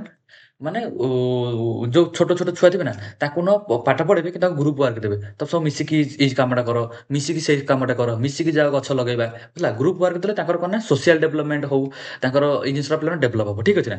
ତାପରେ ପିଲାମାନଙ୍କୁ ପଜିଟିଭ୍ ରିଇନଫୋର୍ସମେଣ୍ଟ ଦବା। ପଜିଟିଭ୍ ରିଇନଫୋର୍ସମେଣ୍ଟ। ରିଇନଫୋର୍ସ ଠିକ୍ ଅଛି ନା? ପଜିଟିଭ୍ ରିଇନଫୋର୍ସମେଣ୍ଟ ମାନେ କଣ ପିଲାମାନେ? କି ତାକୁ ପ୍ରଶଂସା କରିବା। ସବୁ କାମରେ ପ୍ରଶଂସା କରିବା। ତୁ କରିପାରିବୁ, ତୋ ଦ୍ୱାରା ହବ।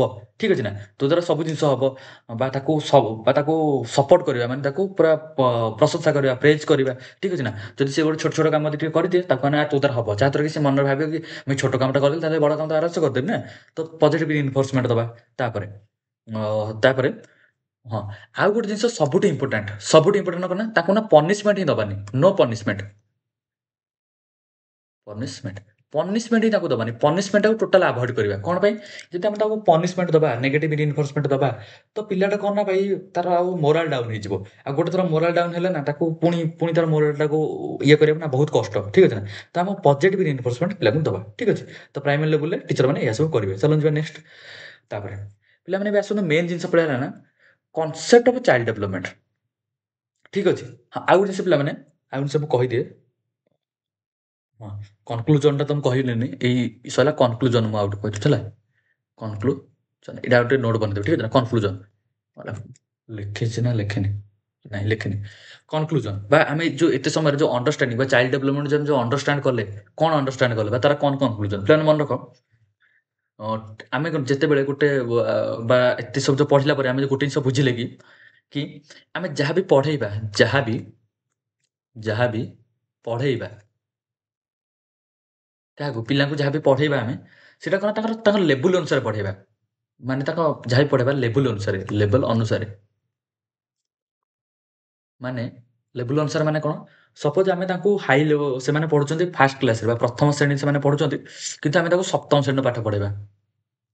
ହେଲା ପ୍ରଥମ ଶ୍ରେଣୀ ତାଙ୍କ ସେମାନେ ଅଛନ୍ତି କିନ୍ତୁ ସପ୍ତମ ଶ୍ରେଣୀ ପାଠ ପଢେ, ସେ ପିଲାମାନେ ବୁଝିବେ କି? ଜମା ବୁଝିବେନି। ତାଙ୍କୁ ଆପଣ ଯେତେ ଦଉନାହାନ୍ତି, ଯେତେ ଆପଣ ତାଙ୍କୁ ରିଅଲ ଲାଇଫ ଏକ୍ଜାମ୍ପଲ ଦିଅନ୍ତୁ, ଯେତେ ତାଙ୍କୁ ପ୍ଲେ ୱେରେ ପଢାନ୍ତୁ, ଯାହା ବି ପଢାନ୍ତୁ, ସେ ବୁଝିବେନି। ତେଣୁ ତାଙ୍କ ମୁଣ୍ଡରେ ପଶିବନି, ତାଙ୍କ ଲେବୁଲ ହିଁ ହେଇନି ନା। ଠିକ୍ ଅଛି? ତାପରେ ଯେତେବେଳେ ଆମେ ପିଲାଙ୍କୁ ପଢେଇବା, ଯେତେବେଳେ ତାଙ୍କ ପିଲାଙ୍କୁ ପାଠ ପଢେଇବା ନା, ସେତେବେଳେ ଆମେ କଣ କରିବା ନା, ତାଙ୍କ ପାଇଁ ଯୋଉ ଫ୍ରେଣ୍ଡଲି ବା ଏନଭାରମେଣ୍ଟ କ୍ରିଏଟ୍ କରିବା। ଯେମିତିକି ଗୋଟେ ପିଲା ଆପଣଙ୍କୁ ଭୟ ନ କରିବା ଦରକାର। ଯଦି ଆପଣ ସେ ଭୟ କରିବ, ତାହେଲେ ସେ ଆପଣଙ୍କୁ କୋଶ୍ଚିନ୍ ପଚାରିବନି। ଏମିତି ଆମେ ଗୋଟେ ସିଚୁଏସନ କ୍ରିଏଟ୍ କରିବା ଯାହାକି ନା ସେ ଆପଣଙ୍କୁ ଭୟ କରିବ ନା ଆପଣଙ୍କ ଉପରେ ଚଢିବ। ଠିକ୍ ଅଛି ନା? ମାନେ ଯେମିତିକି ଗୋଟେ ଭଲ ଏନଭାରମେଣ୍ଟ ହଉ, ଭଲ ସିଚୁଏସନ ଏମିତି କ୍ରିଏଟ୍ କରିବା ଯାହାଫଳରେ କି ସେ ଆପଣଙ୍କୁ ଭଲ ପାଇବ, ଭୟ କରିବ। ହଁ ମାନେ ସରି ଭୟ ତ କରିବନି, ଭଲ ପାଇବ ଉଇଥ୍ ଆପଣଙ୍କ ଉପରେ ନ ଚଢିବ। ଠିକ୍ ଅଛି ନା? ସେଇଭଳିଆ ଏନଭାରମେଣ୍ଟ ଆମେ କ୍ରିଏଟ୍ କରିବା। ତାପରେ ଆମେ ତାକୁ ହଲିଷ୍ଟିକ ଗ୍ରୋଥ ଦବା। ହଲିଷ୍ଟିକ ମାନେ ହଲିଷ୍ଟିକ ମାନେ ହଲିଷ୍ଟିକ ହେଲା କରିକୁଲାର ବୋଥ କରିକୁଲାର ଆଉ କୋ କରିକୁଲାର। କରିକୁଲାର ମାନେ ହେଲା ଏକାଡେମିକ୍ସ। ଦେଖନ୍ତୁ ଆଉ ଥରେ ମୁଁ ଲେଖିଦଉଛି ଏଠିକି ନା, ଗୋଟେ ମିନିଟ୍। ଏଇଠି ମୁଁ ଲେଖିଦଉଛି। ଆମେ ତାକୁ ହଲିଷ୍ଟିକ ଗ୍ରୋଥ କରାଇବା ବା ହଲିଷ୍ଟିକ ୱେରେ ବା ହଲିଷ୍ଟିକରେ ଆମେ ତାକୁ ଗ୍ରୋଥ ଦବା। କେମିତି କି କରିକୁଲାର ଆଉ କୋ କରିକୁଲାର। ହଲିଷ୍ଟିକ ମାନେ ହେଲା କରିକୁଲାର ଆଣ୍ଡ କୋ କରିକୁଲାର ହେଲା। କୋ କରିକୁଲାର। ଠିକ୍ ଅଛି ନା? କରିକୁଲାର ମାନେ କଣ? ଯେମିତିକି ଆପଣଙ୍କର ବହିରେ ଯାହା ଲେଖା ହେଇଛି, ବୁକ୍ ଆକ୍ଟିଭିଟି ଗୁଡ଼ା ସେଟା ହେଲା କରିକୁଲାର ବା କରିକୁଲମ୍ ଅଛି, ସେଟା କରିକୁଲାର ହେଲା। ଆଉ କୋ କରିକୁଲାର ମାନେ କଣ? ସ୍ପୋର୍ଟସ ହଉ, କୌଣସି ସ୍କିଲ୍ ହଉ, କୌଣସି ଜିନିଷ ଆପଣ ଖେଳେଇକି ଶିଖେଇଲେ, ସେ ଜିନିଷ ହେଲା କୋ କରିକୁଲାର। ଆମେ ତାକୁ ହଲିଷ୍ଟିକ ଡେଭଲପମେଣ୍ଟ ଦବା। ଠିକ୍ ଅଛି ନା?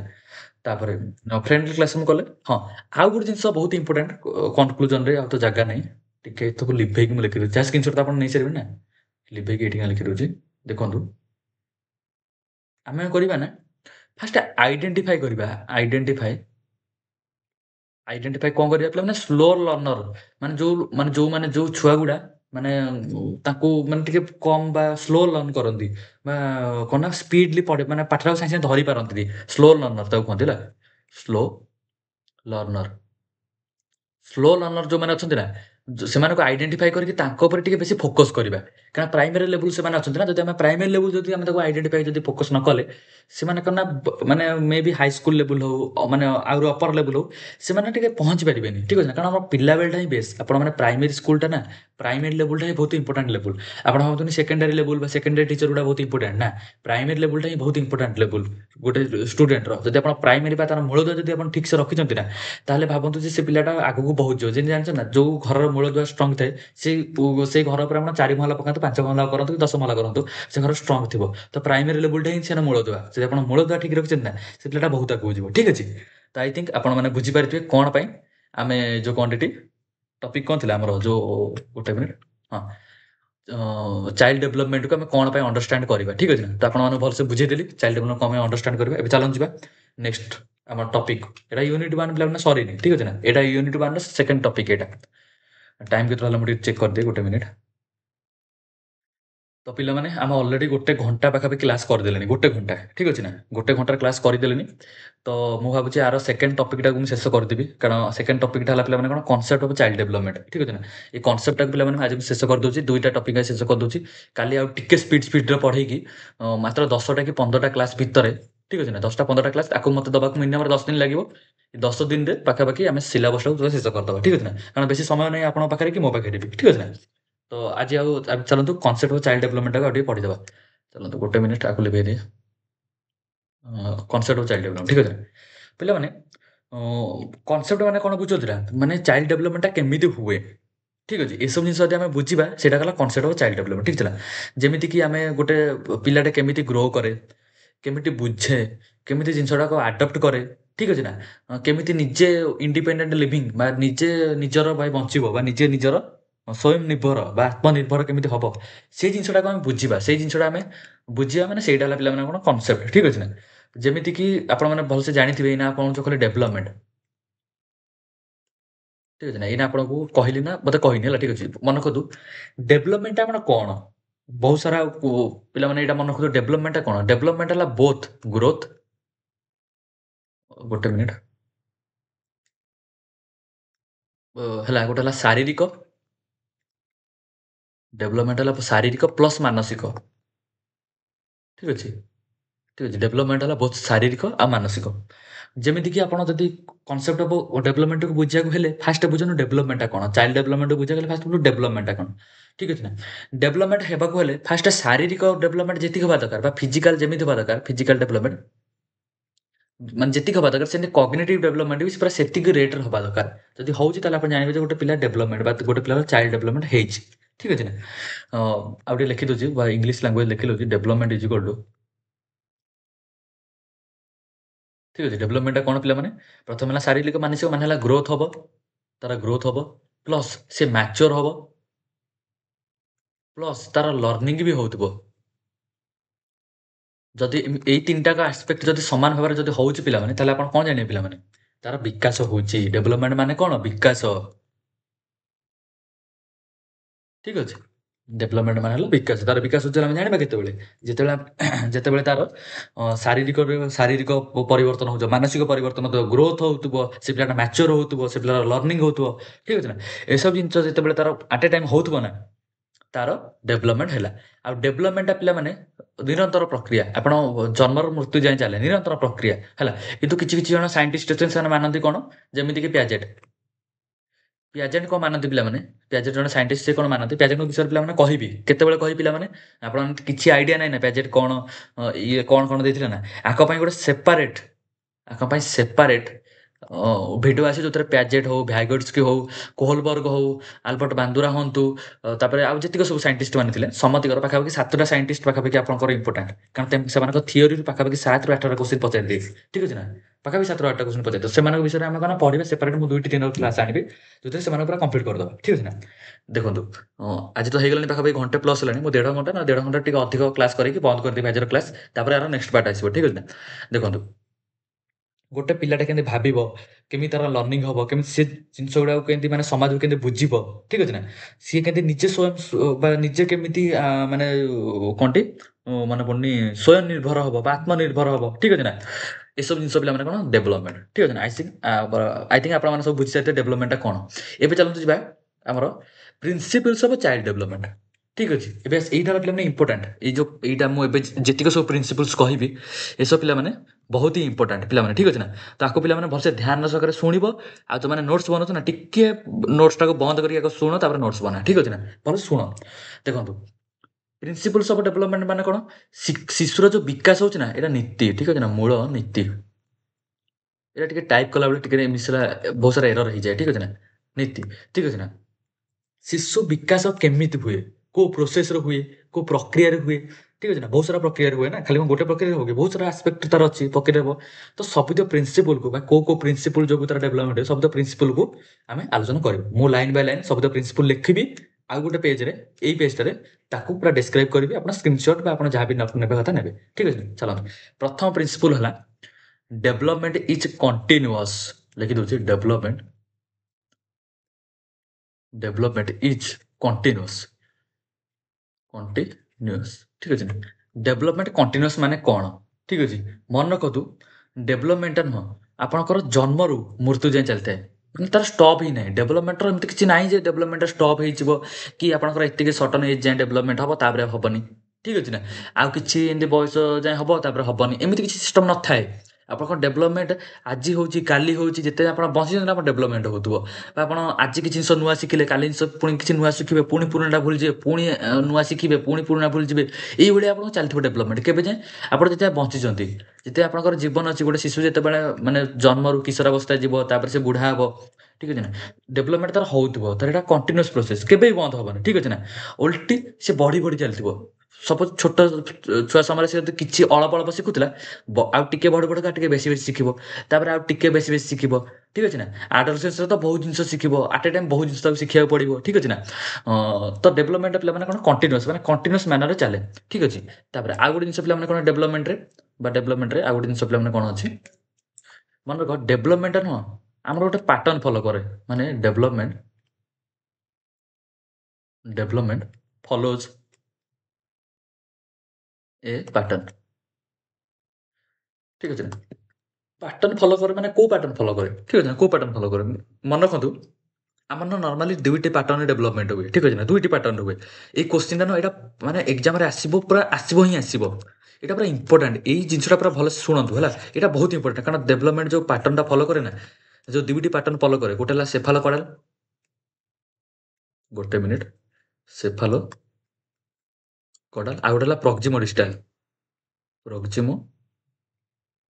ଡିଷ୍ଟାଲ। ଠିକ୍ ଅଛି ନା? ଡେଭଲପମେଣ୍ଟ ଆମର ଏଇ ଯେଉଁ ଦୁଇଟି ପାଟର୍ନ ଫଲୋ କରେନି, ଏଇ ଦୁଇଟାକ ଇମ୍ପୋର୍ଟାଣ୍ଟ। ଆଉ ଏଇ ଦୁଇଟାକ ପାଟର୍ନକୁ ଟିକେ ଭଲସେ ବୁଝେଇଦେବି ଏଇନା। ଆଗ ଭଲସେ ମନେ ରଖନ୍ତୁ। ନୋଟ୍ ପରେ ବନେଇବେ। ନୋଟ୍ ବନେଇବା ପାଇଁ ନୋଟ୍ ନ ବନେଇବେ ଚଳିବ। ମାତ୍ର 100 ଟଙ୍କା ଦେଇକି ଆପଣ ନୋଟ୍ ପରଚେଜ୍ କରିଦେଲେ ନା, ଠିକ୍ ଅଛି ନା? ମାନେ ନୋଟ୍ଟା ପୁରା ପୁଣି ପେଡାଗୋଜି ପାଇଁ ତ କାମ ଦେବ। ପୁଣି ଜୁନିୟର ଟିଚର ଆହୁରି ଏକ୍ସଟ୍ରା ନୋଟ୍ ଦେବି ମୁଁ। ଜୁନିୟର ଟିଚର ପାଇଁ ସ୍ପେଶାଲ ନୋଟ୍ ଡିଜାଇନ୍ କରିବି ମୁଁ। ଠିକ୍ ଅଛି ନା? Syllabus wise. ଠିକ୍ ଅଛି ନା? ଆପଣ ଏଇଟା ବୁଝନ୍ତୁ। ଡେଭଲପମେଣ୍ଟଟା ଯେଉଁ ପାଟର୍ନ ଫଲୋ କରେ, ଦୁଇଟି ପାଟର୍ନ ମେନ୍ ନର୍ମାଲି ଫଲୋ କରେ। ଠିକ୍ ଅଛି ନା? ଗୋଟେ ହେଲା ସେଫାଲୋ କଡ଼ାଲ। ସେଫାଲୋ କଡ଼ାଲ ମାନେ କ'ଣ? ସପୋଜ୍ ଗୋଟେ ପିଲାର ପ୍ରଥମେ ମାଇଣ୍ଡ ଡେଭଲପ୍ ହେବ ବା ମୁଣ୍ଡଟା ଡେଭଲପ୍ ହେବ। ଦେନ୍ ତାର ସବୁତ ବଡି ଆଡ଼କୁ ଡେଭଲପମେଣ୍ଟ ହେଇକା ଚାଲିବ।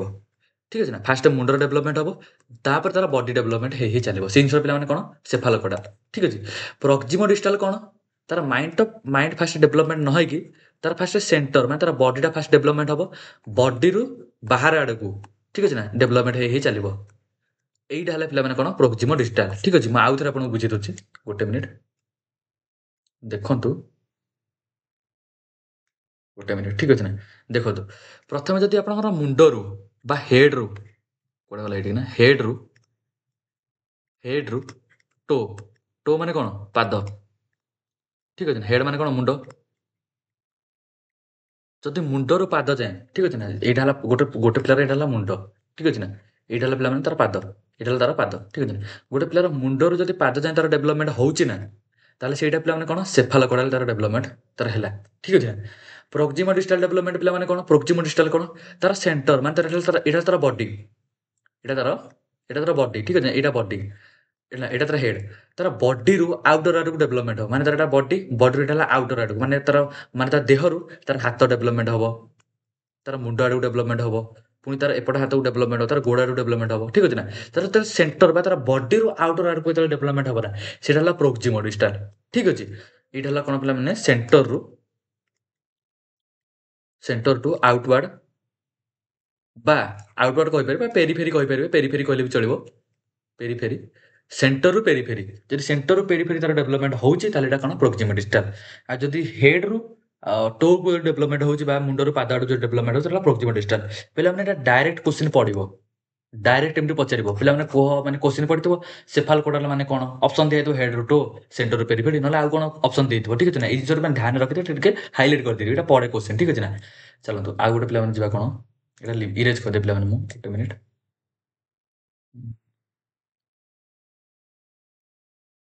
ଗୋଟେ ମିନିଟ୍, ମୁଁ ଇରେଜ୍ କରିଦିଏ। ଆର ପଟ ବୁଝିଥିଲେ ହେଇଥାନ୍ତା, ଏଇ ପଟ ମୁଁ ବୁଝିଥିଲି, ହଉ ଛାଡ଼, କିଛି କଥା ନାହିଁ। ସେଣ୍ଟରରୁ ପେରିଫେରି ଆଡ଼େ ଡେଭଲପମେଣ୍ଟଟା ଏଇଠି, ହଁ। ଡେଭଲପମେଣ୍ଟ ଆମେ କ'ଣ ଗୋଟେ ପାଟର୍ନ ଫଲୋ କରିବା, କ'ଣ ପାଟର୍ନ ଫଲୋ କରିବା ଆପଣଙ୍କୁ କହିଲି, କ'ଣ ସେଫାଲୋକୋଡାଲ ଆଉ ପ୍ରୋକ୍ସିମା ଡିଷ୍ଟାଲ, ଏଇଠି ହାତ ଲେଖିଦେବି, ଜାଗା ବି ଅଛି ତ, ସେଫାଲୋକୋଡାଲ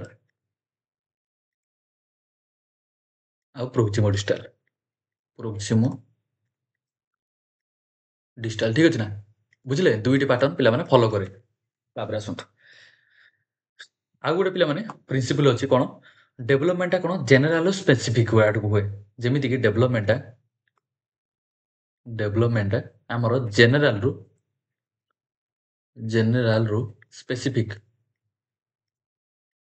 ଜେନେରାଲ ସ୍ପେସିଫିକ ଆଡ଼କୁ ହୁଏ, ସ୍ପେସିଫିକ ଆଡ଼, ଠିକ୍ ଅଛି ନା, ଜେନେରାଲ ସ୍ପେସିଫିକ ଆଡ଼କୁ ହୁଏ। ମାନେ ଦେଖନ୍ତୁ, ଗୋଟେ ପିଲାଟେ ଫାଷ୍ଟ ଜେନେରାଲ ମୁଭମେଣ୍ଟ କରିବ, ଆପଣଙ୍କୁ ଏଇନା ଟିକେ ପୂର୍ବରୁ ମୁଁ ବୁଝୁଥିଲି ନା ମଟର ଆକ୍ଟିଭିଟି, ମଟର ଆକ୍ଟିଭିଟି ବୁଝିଲା, ଗୋଟେ ହେଲା ଗ୍ରସ୍ ମଟର ଆଉ ଗୋଟେ ହେଲା ଫାଇନ୍ ମଟର। ଗ୍ରସ୍ ମଟର ମାନେ କ'ଣ, ଆପଣ ଗୋଟେ ଆପଣଙ୍କର ହାତର ମସଲର ଡେଭଲପମେଣ୍ଟ ହେଲେ ଏଇଟା କ'ଣ ଗ୍ରସ୍ ମଟର, ହାତ ମସଲ। କିନ୍ତୁ ଆପଣଙ୍କର ଫିଙ୍ଗର ଯଦି ଡେଭଲପମେଣ୍ଟ ହେଲା ବା ଫିଙ୍ଗର ଅନୁସାରେ ଯଦି ଆପଣ ଲେଖିବା ଶିଖିଲେ ବା ଭଲସେ ଡ୍ରଇଂ ଫ୍ରଇଂ କଲେ, ଚିତ୍ର ଫିତ୍ର କଲେ, ସେଇଟା ଆପଣଙ୍କର ଫାଇନ୍ ଡେଭଲପମେଣ୍ଟ। ମଟରରେ କ'ଣ ଆପଣଙ୍କର ଗ୍ରସ୍ ମଟର ମାନେ କ'ଣ କୁଣ୍ଢେଇବା, ହାତର ମସଲ ଫସଲ ଡେଭଲପ କରେ, ଠିକ୍ ଅଛି। ତ ଡେଭଲପମେଣ୍ଟ ଫାଷ୍ଟ ଜେନେରାଲ ମାନେ ଫାଷ୍ଟ ଆପଣ ଗ୍ରସ୍ ମଟର ଡେଭଲପମେଣ୍ଟ ହବ, ଗ୍ରସ୍ ମାନେ କ'ଣ, ଗୋଟେ ଛୁଆଟେ କ'ଣ ନା ଫାଷ୍ଟ ତାକୁ ଗୋଟେ କଣ୍ଢେଇଟେ ଦେବେ ନା, ସେ କ'ଣ ସେ କଣ୍ଢେଇଟାକୁ ଫାଷ୍ଟ କୁଣ୍ଢେଇବ, ଠିକ୍ ଅଛି, କୁଣ୍ଢେଇବ, ତାକୁ ପେଲ୍ ଦେବ, ଧକ୍କା ଦେଇଦେବ, ତାକୁ ପୁଣି ଟାଣି ଆଣିବ ନିଜ ଆଡ଼କୁ, ଠିକ୍ ଅଛି, ଗ୍ରସ୍। କିନ୍ତୁ ଯେତେବେଳେ ତାର ଗ୍ରସ୍ ମଟର ଡେଭଲପ ହେଇସାରିଲା ପରେ ତାକୁ ଆପଣ ଗୋଟେ ଗାଡ଼ି ଦେବେ, ତାର ସପୋଜ ତାର ଗ୍ରସ୍ ମଟର ଡେଭଲପ ହେଇଗଲା, ତାକୁ ଗୋଟେ କଣ୍ଢେଇ ଦେଲେ, ସେ ଗ୍ରସ୍ ମଟର ଡେଭଲପ, ସେ କଣ୍ଢେଇ ସହ ଖେଳିଲା, କେମିତି ଖେଳିବ, ସେ ଗାଡ଼ିଟାକୁ ଗଡ଼େଇ ଦେବ ଖେଳିବ, ନହେଲେ କଣ୍ଢେଇଟାକୁ କୁଣ୍ଢେଇ ଦେବ ଖେଳିବ, ଠିକ୍ ଅଛି, ଏମିତି ଖେଳିବ। କିନ୍ତୁ ଯେତେବେଳେ ଫାଇନ୍ ମଟର ଯେତେବେଳେ ଡେଭଲପ ହେଇଯାଇଥିବ, ଯେତେବେଳେ ଡେଭଲପ ହେଇଥିବ, ସିଏ କ'ଣ କରିବ, ତାକୁ ଆପଣ ଗୋଟେ ରିମୋଟ କଣ୍ଟ୍ରୋଲ କାର୍ ଦେବେ ନା, ସିଏ କରି ତାର ସବୁ ଖୋଲିଦେବ, ତାକୁ ଖୋଲିଦେଇ ଦେଖିବ ତା ଭିତରେ କ'ଣ କ'ଣ ଅଛି, କ'ଣ ନାହିଁ ତାକୁ ଦେଖିବ। ନହେଲେ ଆପଣ ଯଦି ଗୋଟେ ଛୁଆକୁ ଯଦି ଆପଣ ତାକୁ ଗୋଟେ ପେପର ଦେବେ ଆଉ ପେନ୍ ଦେବେ, ସେ କ'ଣ ଭଲସେ ଲେଖିପାରିବ, ଭଲସେ ତାର ହ୍ୟାଣ୍ଡ ରାଇଟିଂ ଭଲ ସୁନ୍ଦର କରି ଲେଖିବ, ସେତେବେଳେ ତାର କ'ଣ ହେଇଥିବ ପିଲାମାନେ ଫାଇନ୍ ମଟର ଡେଭଲପମେଣ୍ଟ ହେଇଥିବ। ଗ୍ରସ୍ ସମୟରେ କ'ଣ ଯଦି ଆପଣ ତାକୁ ଗୋଟେ ପେପର ଦେବେ ପେନ୍ ଦେବେ, ଗ୍ରସ୍ ସମୟରେ ସେ କ'ଣ କରିବ ନା, ଖାଲି ମନେ ଖାଲି ଗାର ପକେଇବ, କିଛି ଲେଖିପାରିବନି, ଖାଲି ଗାର ପକେଇବ, ନହେଲେ ଚିରି ଦେବ, ପେନ୍ଟାକୁ ଭାଙ୍ଗିଦେବ, ନହେଲେ ସରି ଭାଙ୍ଗି ତ ପାରିବନି, ପେନ୍ଟାକୁ ଫୋପାଡ଼ି ଦେବ, ଠିକ୍ ଅଛି ନା। ତ ଗ୍ରସ୍ ଆଉ ଫାଇନ୍ ମଟରରେ ମାନେ କ'ଣ, ଫାଷ୍ଟ ଜେନେରାଲ ମାନେ କ'ଣ, ଗ୍ରସ୍ ହେଲା ଜେନେରାଲ, ଏଇଟା ହେଲା ପିଲାମାନେ ଜେନେରାଲରୁ ସ୍ପେସିଫିକ ଆଡ଼କୁ, ଫାଇନ୍ ଆଡ଼କୁ ଯିବ, ଠିକ୍ ଅଛି। ତାପରେ ହଁ, ତାପରେ ଆଗରୁ କ'ଣ ନା, ସପୋଜ ଗୋଟେ ପେନସିଲ, ଆଉ ଗୋଟେ ଏକ୍ଜାମ୍ପଲ ଦେଇଦେଉଛି ପିଲାମାନେ, ସପୋଜ ତାପରେ ତାକୁ ଗୋଟେ ଛୁଆକୁ ଆପଣ ଗୋଟେ ପେନସିଲ ଦେଲେ, ସେ ଗୋଟେ ଛୋଟ ଛୁଆକୁ ଆପଣ ଗୋଟେ ପେନସିଲ ଦେଲେ, ଠିକ୍ ଅଛି ନା, ପେନସିଲ ଗୋଟେ ଛୋଟ ଛୁଆକୁ ଆପଣ ପେନସିଲ ଦେଲେ, ସିଏ କ'ଣ ଯେତେବେଳେ ଛୋଟ ଛୁଆ ଅଛି, ସିଏ କ'ଣ ପେନସିଲଟା ନେଇ କ'ଣ କରିବ, ତାକୁ ଚୋବେଇବ, ଧରିବ, କୁଣ୍ଡେଇବ, ଫୋପାଡ଼ିବ, କରିବ। ଏଇ ସମୟରେ ତାର କ'ଣ, ବା ସେ ଛୋଟ ଛୁଆ ଅଛି ବୋଲି ସେଇଆ କରୁଛି, କିନ୍ତୁ ଯେତେବେଳେ ସେ ବଡ଼ ହବ, ସେ ପେନସିଲରେ ଲେଖିବା ଶିଖିବ, ଠିକ୍ ଅଛି। ତା ମାନେ କ'ଣ, ଏଇଟା ଜେନେରାଲ କାମ ଥିଲା, ତାକୁ ସେ ସ୍ପେସିଫିକ କାମରେ ତାକୁ ପରିଣତ କରିଦେଲେ, ଠିକ୍ ଅଛି ନା। ବା ପ୍ରଥମେ ସିଏ ସାଧାରଣ କାମ କରିବ, ତାପରେ ସିଏ କୌଶଳୀ କାମ କରିବ, ଠିକ୍ ଅଛି। ଆପଣ ଗୋଟେ ଛୋଟ ଛୁଆକୁ ଯଦି ଆପଣ ଫୁଟବଲ ଦେବେ, ସେ ଫୁଟବଲ ଗଡ଼େଇବ, କିନ୍ତୁ ସେ ଜାଣିନଥିବ ରୁଲ୍ କ'ଣ, ଗୋଲ୍ କେମିତି କରି ଜାଣିନଥିବ। କିନ୍ତୁ ଯେତେବେଳେ ବଡ଼ ହବ, ସେ ଗୋଲ୍ କରିବା ଶିଖିବ, ଫୁଟବଲକୁ ବାଲାନ୍ସ କରିବା ଶିଖିବ, ଠିକ୍ ଅଛି ନା। ଏଇଟା ଜେନେରାଲରୁ ସ୍ପେସିଫିକ ଆଡ଼କୁ ଆପଣ କ'ଣ ଡେଭଲପମେଣ୍ଟଟା ଗତି କରେ। ठीक अछि ना आपण फास्ट बुझले कोन डेवलपमेंट कंटीन्यूअस हुए लाइफ लॉन्ग गोटे पैटर्न फॉलो करे पैटर्न कोन सेफालोपोडा प्रोक्सिमल सिस्टम आ डेवलपमेंट कोन जनरल स्पेसिफिक आडू डेवलपमेंट जीवो तापर पिला माने कोन अछि गोटे मिनिट भेदी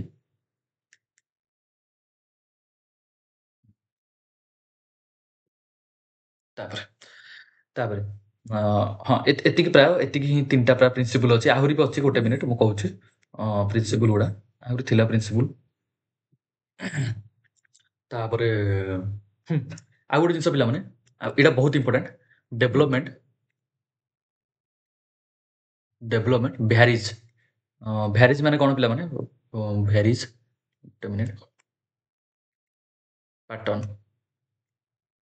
ठीक अछि डेवलपमेंट माने कौन सी पैटर्न अनुसार हुए नहीं माने गोटे मिनिट रुह डेवलपमेंट भ्यारीज पैटर्न माने सपोज गोटे आपण पाखरे आपणकर दुईटी सांग अछन आपण गोटे आपण आ आपणकर गोटे सांग ठीक अछि ना दुईटी पिला पिला अछन बा दुईटी आपणको दुईटी लोक अछन बा दुईटी पिला अछन दुईटी सांग अछन माने नाही जे प्रथम सांग इला प्रथम सांग इला सेकंड सांग ठीक अछि ना प्रथम सांग इला सेकंड सांग ମାନେ ଯେ ଦୁଇଟି ସାଙ୍ଗ ବା ଦୁଇଟି ପିଲା ସେମାନଙ୍କର ବା ଏକା ଭଳିଆ ଡେଭଲପମେଣ୍ଟ ହବ ଏଇଟା ଜମା ବି ମ୍ୟାଟର କରେନି ଠିକ ଅଛି ନା ମ୍ୟାଟର କରେ ଯେ ଗୋଟେ କ୍ଲାସରେ ଯଦି 50 ପିଲା ବସୁଛନ୍ତି ନା ମାନେ 50 ପିଲା ଯାକ ସମାନ ଥିବେ ସମାନ ଭଳିଆ ଭାବୁଥିବେ ସମାନ ଭଳିଆ ଲେଖୁଥିବେ ସମାନ ଭଳିଆ ଏମିତି ଜମା ମାନେ ନଥାଏ ଠିକ ଅଛି ନା ସମସ୍ତେ ଅଲଗା ଅଲଗା ହେଇ ଜିନିଷଟା ପିଲାମାନେ କୁହନ୍ତି କଣ ଡେଭଲପମେଣ୍ଟ ଭ୍ୟାରିଜ୍ ପାଟର୍ନ ବା ଡେଭଲପମେଣ୍ଟ କୌଣସି ପାଟର୍ନ ମାନେ ପାଟର୍ନ ଅନୁସାରେ ହୁଏ ହେଲା କିନ୍ତୁ ମାନେ ଅଲଗା ଅଲଗା କେସରେ ବା ଅଲଗା ଅଲଗା ପିଲାରେ ଅଲଗା ଅଲଗା ଲୋକଙ୍କର ଡେଭଲପମେଣ୍ଟ ଅଲଗା ଅଲଗା ଗୋଟେ ଲୋକ ଆପଣ ଦେଖିଥିବେ ଗୋଟେ କ୍ଲାସରେ ମାନେ ଗୋଟେ ପିଲା ଭଲ ଚିତ୍ର କରିପାରୁଥିଲେ କିନ୍ତୁ ଆଉ ଗୋଟେ ପିଲା କରିପାରୁନଥିବ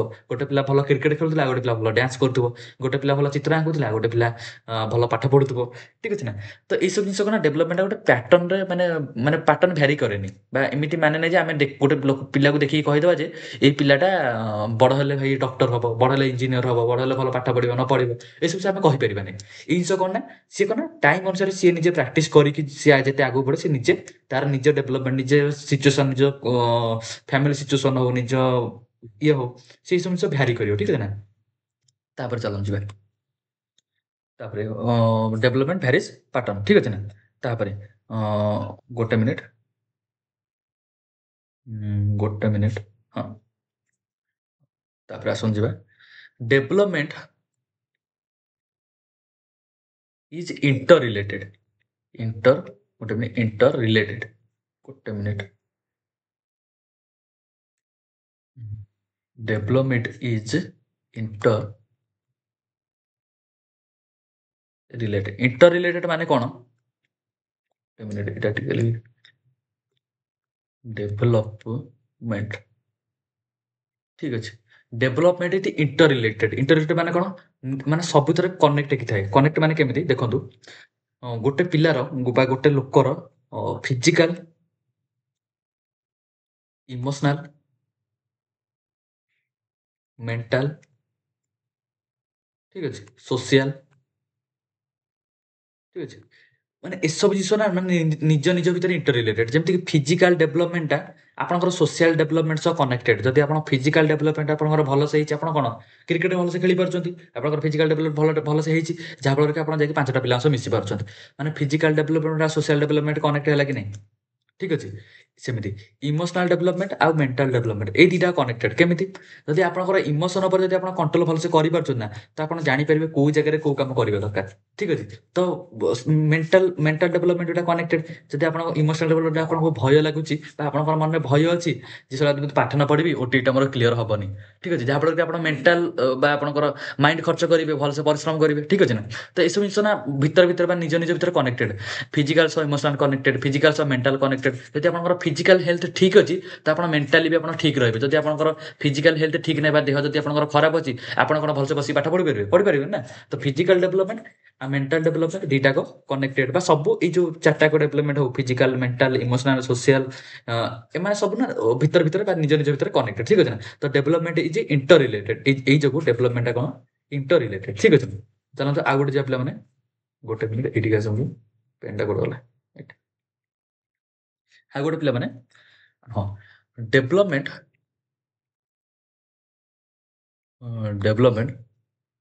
ଡେଭଲପମେଣ୍ଟ ଡିପେଣ୍ଡସ डिपेंड्स बोथ गोटे minute development depends both heredity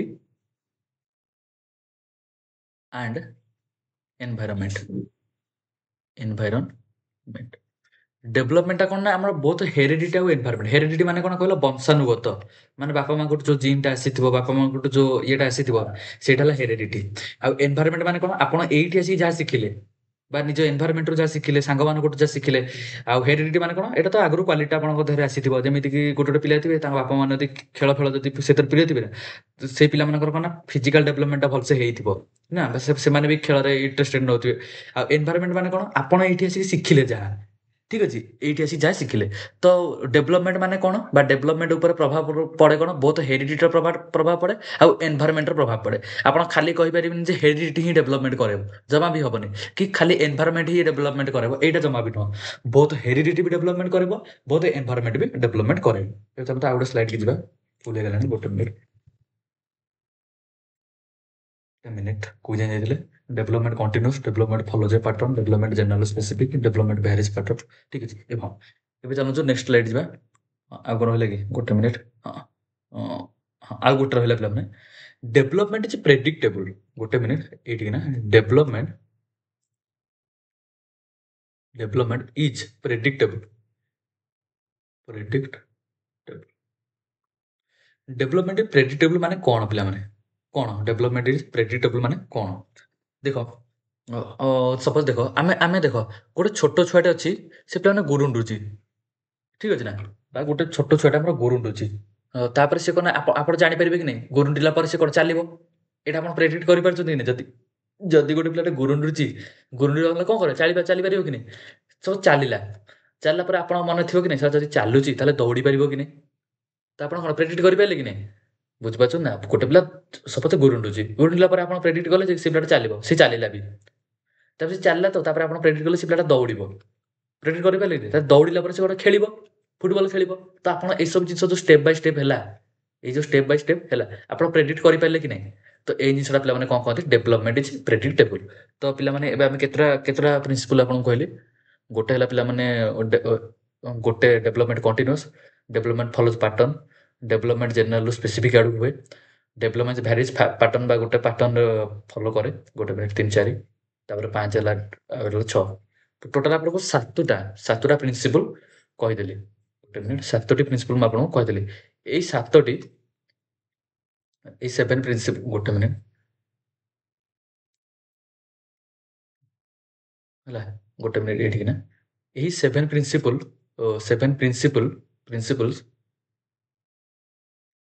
ये 7 प्रिंसिपल गुड़ा बहुत इंपोर्टेंट आप भलसे ध्यान देवे ठीक अच्छे ना चलो जी नेक्स्ट आम कौन अच्छे स्टेजेस ऑफ चाइल्ड डेवलपमेंट बाप रे बाप एटा सबुठ इंपोर्टेंट ठीक अच्छे क्वेश्चन तो मोस्ट आसो मोस्ट इंपोर्टेंट माने आप भल से मोस्ट इंपोर्टेंट ठीक अच्छे भल से आप भलसे शुणे ठीक अच्छे ना आमर नॉर्मली नुह 4टा स्टेज थाए चाइल्ड डेवलपमेंट नॉर्मली 4टी स्टेज थाए 4 स्टेज है मुझे सब स्टेज को भलसे आप बुझे बुझे जाऊँगी फास्ट शुणु कौन कौन थाए फिर प्रथम स्टेज है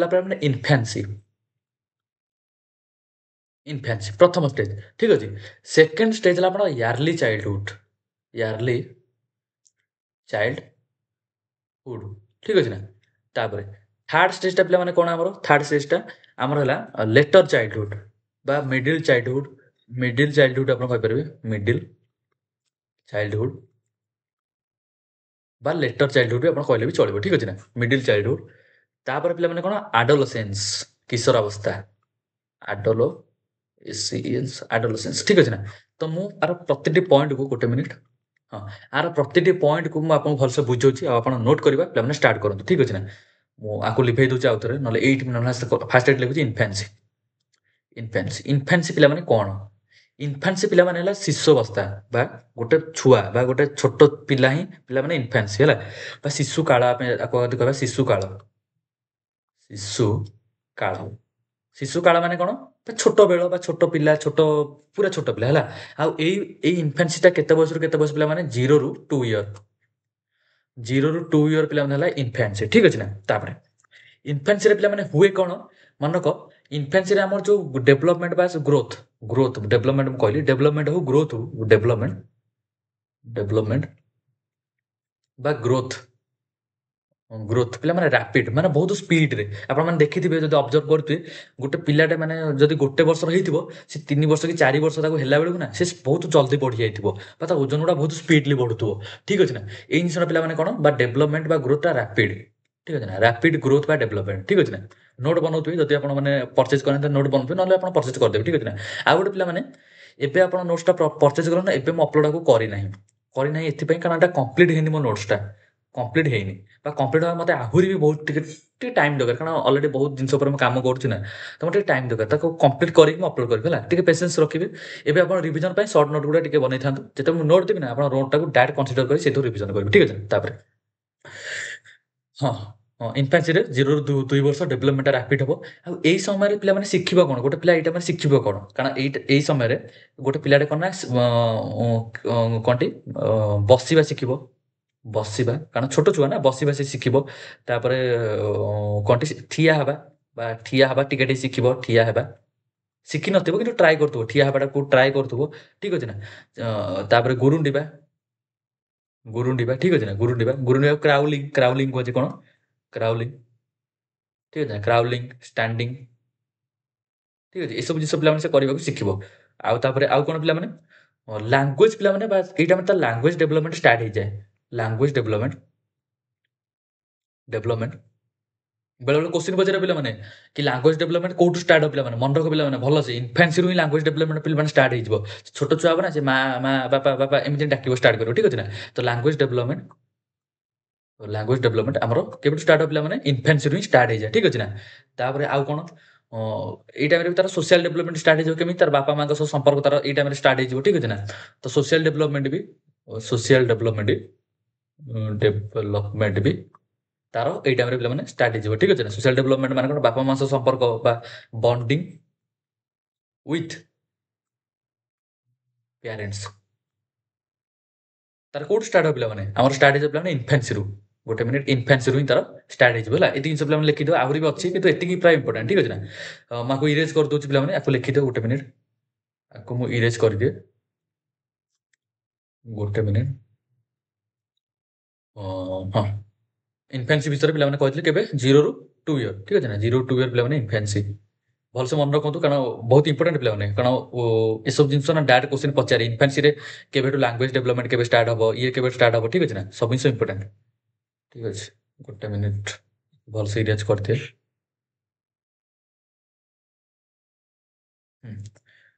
ଇରେଜ୍ ହେଇଗଲା ପିଲାମାନେ ଗୋଟେ ମିନିଟ୍ ହଁ ଇନଫାନ୍ସିଟା ପିଲାମାନେ କେତେ 0 ରୁ 2 ଇୟର ଠିକ ଅଛି ନା 0 ରୁ 2 ଇୟର ବସ ଠିକ ତାପରେ ପିଲାମାନେ ୟାର୍ଲି ଚାଇଲ୍ଡହୁଡ୍ ଏଇଠି ମୁଁ ଲେଖୁଛି ୟାର୍ଲି ଚାଇଲ୍ଡହୁଡ୍ ଠିକ ଅଛି ନା ୟାର୍ଲି ଚାଇଲ୍ଡହୁଡ୍ ମାନେ କ'ଣ ପିଲାମାନେ ପ୍ରାଥମିକ ପୂର୍ବକାଳ ବା ଗୋଟେ ଛୋଟ ଛୁଆର ବା ଗୋଟେ ପିଲାର ଠିକ ଅଛି ନା ବା ଛୋଟ ଇନଫାନ୍ସି ପରେ ୟାର୍ଲି ଚାଇଲ୍ଡହୁଡ୍ ଠିକ ଅଛି ନା ବା ଗୋଟେ ଛୋଟ ଛୁଆ ଆଉ କ'ଣ ଠିକ ଅଛି ନା 2 ବର୍ଷର 5 ବର୍ଷର 3 4 ବର୍ଷର ଛୁଆ ବା ପ୍ରାଥମିକ ବା ଆମର ବେଳେବେଳେ କୋଶ୍ଚିନ୍ ଏମିତି ଡାଇରେକ୍ଟ ଓଡ଼ିଆକୁ ଲେଖାଯାଏ ପ୍ରାଥମିକ ପୂର୍ବକାଳ ୟାର୍ଲି ଚାଇଲ୍ଡହୁଡ୍ ଠିକ ଅଛି ମାନେ ପ୍ରାଥମିକ ବୟସ ଛୁଆର ହେଲା ଏଇ ଟାଇମ୍ରେ ପିଲାମାନେ କ'ଣ ହୁଏ ନା ଲାଙ୍ଗୁଏଜ ଡେଭଲପମେଣ୍ଟଟା ନା ବହୁତ ସ୍ପିଡଲି ହୁଏ ଗ୍ରୋଥଟା ପିଲାମାନେ ବା ଆପଣଙ୍କର ଗ୍ରୋଥ କୋଉଠି ବେଶୀ ସ୍ପିଡ ହୁଏ ଇନଫାନ୍ସିରେ ଠିକ ଅଛି ନା ଏଥିରେ ଲାଙ୍ଗୁଏଜ ଡେଭଲପମେଣ୍ଟଟା ବହୁତ ସ୍ପିଡଲି ହୁଏ ଲାଙ୍ଗୁଏଜ ଡେଭଲପମେଣ୍ଟ ବହୁତ ଡେଭଲପମେଣ୍ଟ ରାପିଡ ଠିକ ଅଛି ନା ବହୁତ ସ୍ପିଡରେ ଲାଙ୍ଗୁଏଜ ଡେଭଲପମେଣ୍ଟ ଏଠି ହୁଏ ଆଉ ଇନଫାନ୍ସିରେ କ'ଣ ଗ୍ରୋଥଟା ବହୁତ ରାପିଡ ହୁଏ କିନ୍ତୁ ଇନଫାନ୍ସିରୁ ଲାଙ୍ଗୁଏଜ ଡେଭଲପମେଣ୍ଟଟା ଷ୍ଟାର୍ଟ ହୁଏ ପିଲାମାନେ ବେଳେବେଳେ କୋଶ୍ଚିନ୍ ପଚାରିଦେବ କି ଲାଙ୍ଗୁଏଜ ଡେଭଲପମେଣ୍ଟଟା ଷ୍ଟାର୍ଟ କୋଉଠି ହୁଏ ଇନଫାନ୍ସିରୁ କିନ୍ତୁ ରାପିଡ ହୁଏ ପିଲାମାନେ ଏଠୁ ୟାର୍ଲି ଚାଇଲ୍ଡହୁଡ୍ ମାନେ ରାପିଡ ହୁଏ ଠିକ ଅଛି ନା ତାପରେ ଏଇ ଟାଇମ୍ରେ କ'ଣ କରିବ ନା କ୍ୟୁରିଓସିଟି ଇନକ୍ରିଜ୍ ହେବ ଗୋଟେ ପିଲାର କାରଣ ହଁ ଆଉ ଗୋଟେ ପିଲାମାନେ ବୟସଟା ମୁଁ କହିବାକୁ ଭୁଲିଗଲି ମନେ ରଖ ୟାର୍ଲି ଚାଇଲ୍ଡହୁଡ୍ ହେଲା 2 ରୁ 6 ବର୍ଷ ଆର୍ଲି ଚାଇଲ୍ଡହୁଡ୍ ଆମର କେବେ 2 ରୁ 6 ବର୍ଷ ଠିକ ଅଛି ନା ଏଇ ଟାଇମ୍ରେ ପିଲାମାନେ କ'ଣ ଗ୍ରୁପରେ କାମ କରିବା ଷ୍ଟାର୍ଟ କରିବେ ବା ଗ୍ରୁପରେ ଖେଳିବେ ବା ପ୍ଲେଜ୍ ଇନ୍ ଗ୍ରୁପ୍ ବନେଇକି ଖେଳିବେ ଗ୍ରୁପ୍ ବନେଇକି ଆକ୍ଟିଭିଟି କରିବେ କେବେ ୟାର୍ଲି ଚାଇଲ୍ଡହୁଡ୍ରେ କରିବେ ହେଲା ଠିକ ଅଛି ନା ତାପରେ ଆଉ କ'ଣ ପିଲାମାନେ କରିବେ ଏଇ ଟାଇମ୍ରେ ନା ଫାଇନ୍ ମୋଟର ସ୍କିଲ୍ ଗୁଡ଼ା ଡେଭଲପ୍ ହେବ ଫାଇନ୍ ମୋଟର ମାନେ କ'ଣ ଆପଣଙ୍କୁ କହିଥିଲି fine motor fine motor skill develop hub. Fine motor माने कहली लेखिबा लेखिबा तापर चित्र करिबा ठीक अछि ना ड्राइंग करिबा ହେଲା ड्राइंग ହେଲା ड्राइंग करिबा लेखिबा राइटिंग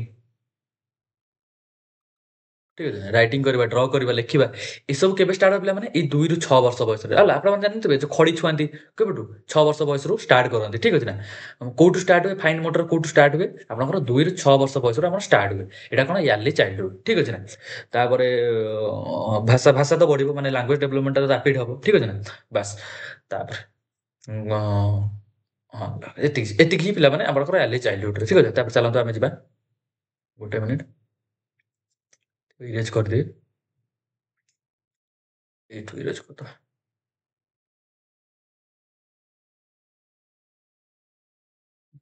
ମିନିଟ୍ ପିଲାମାନେ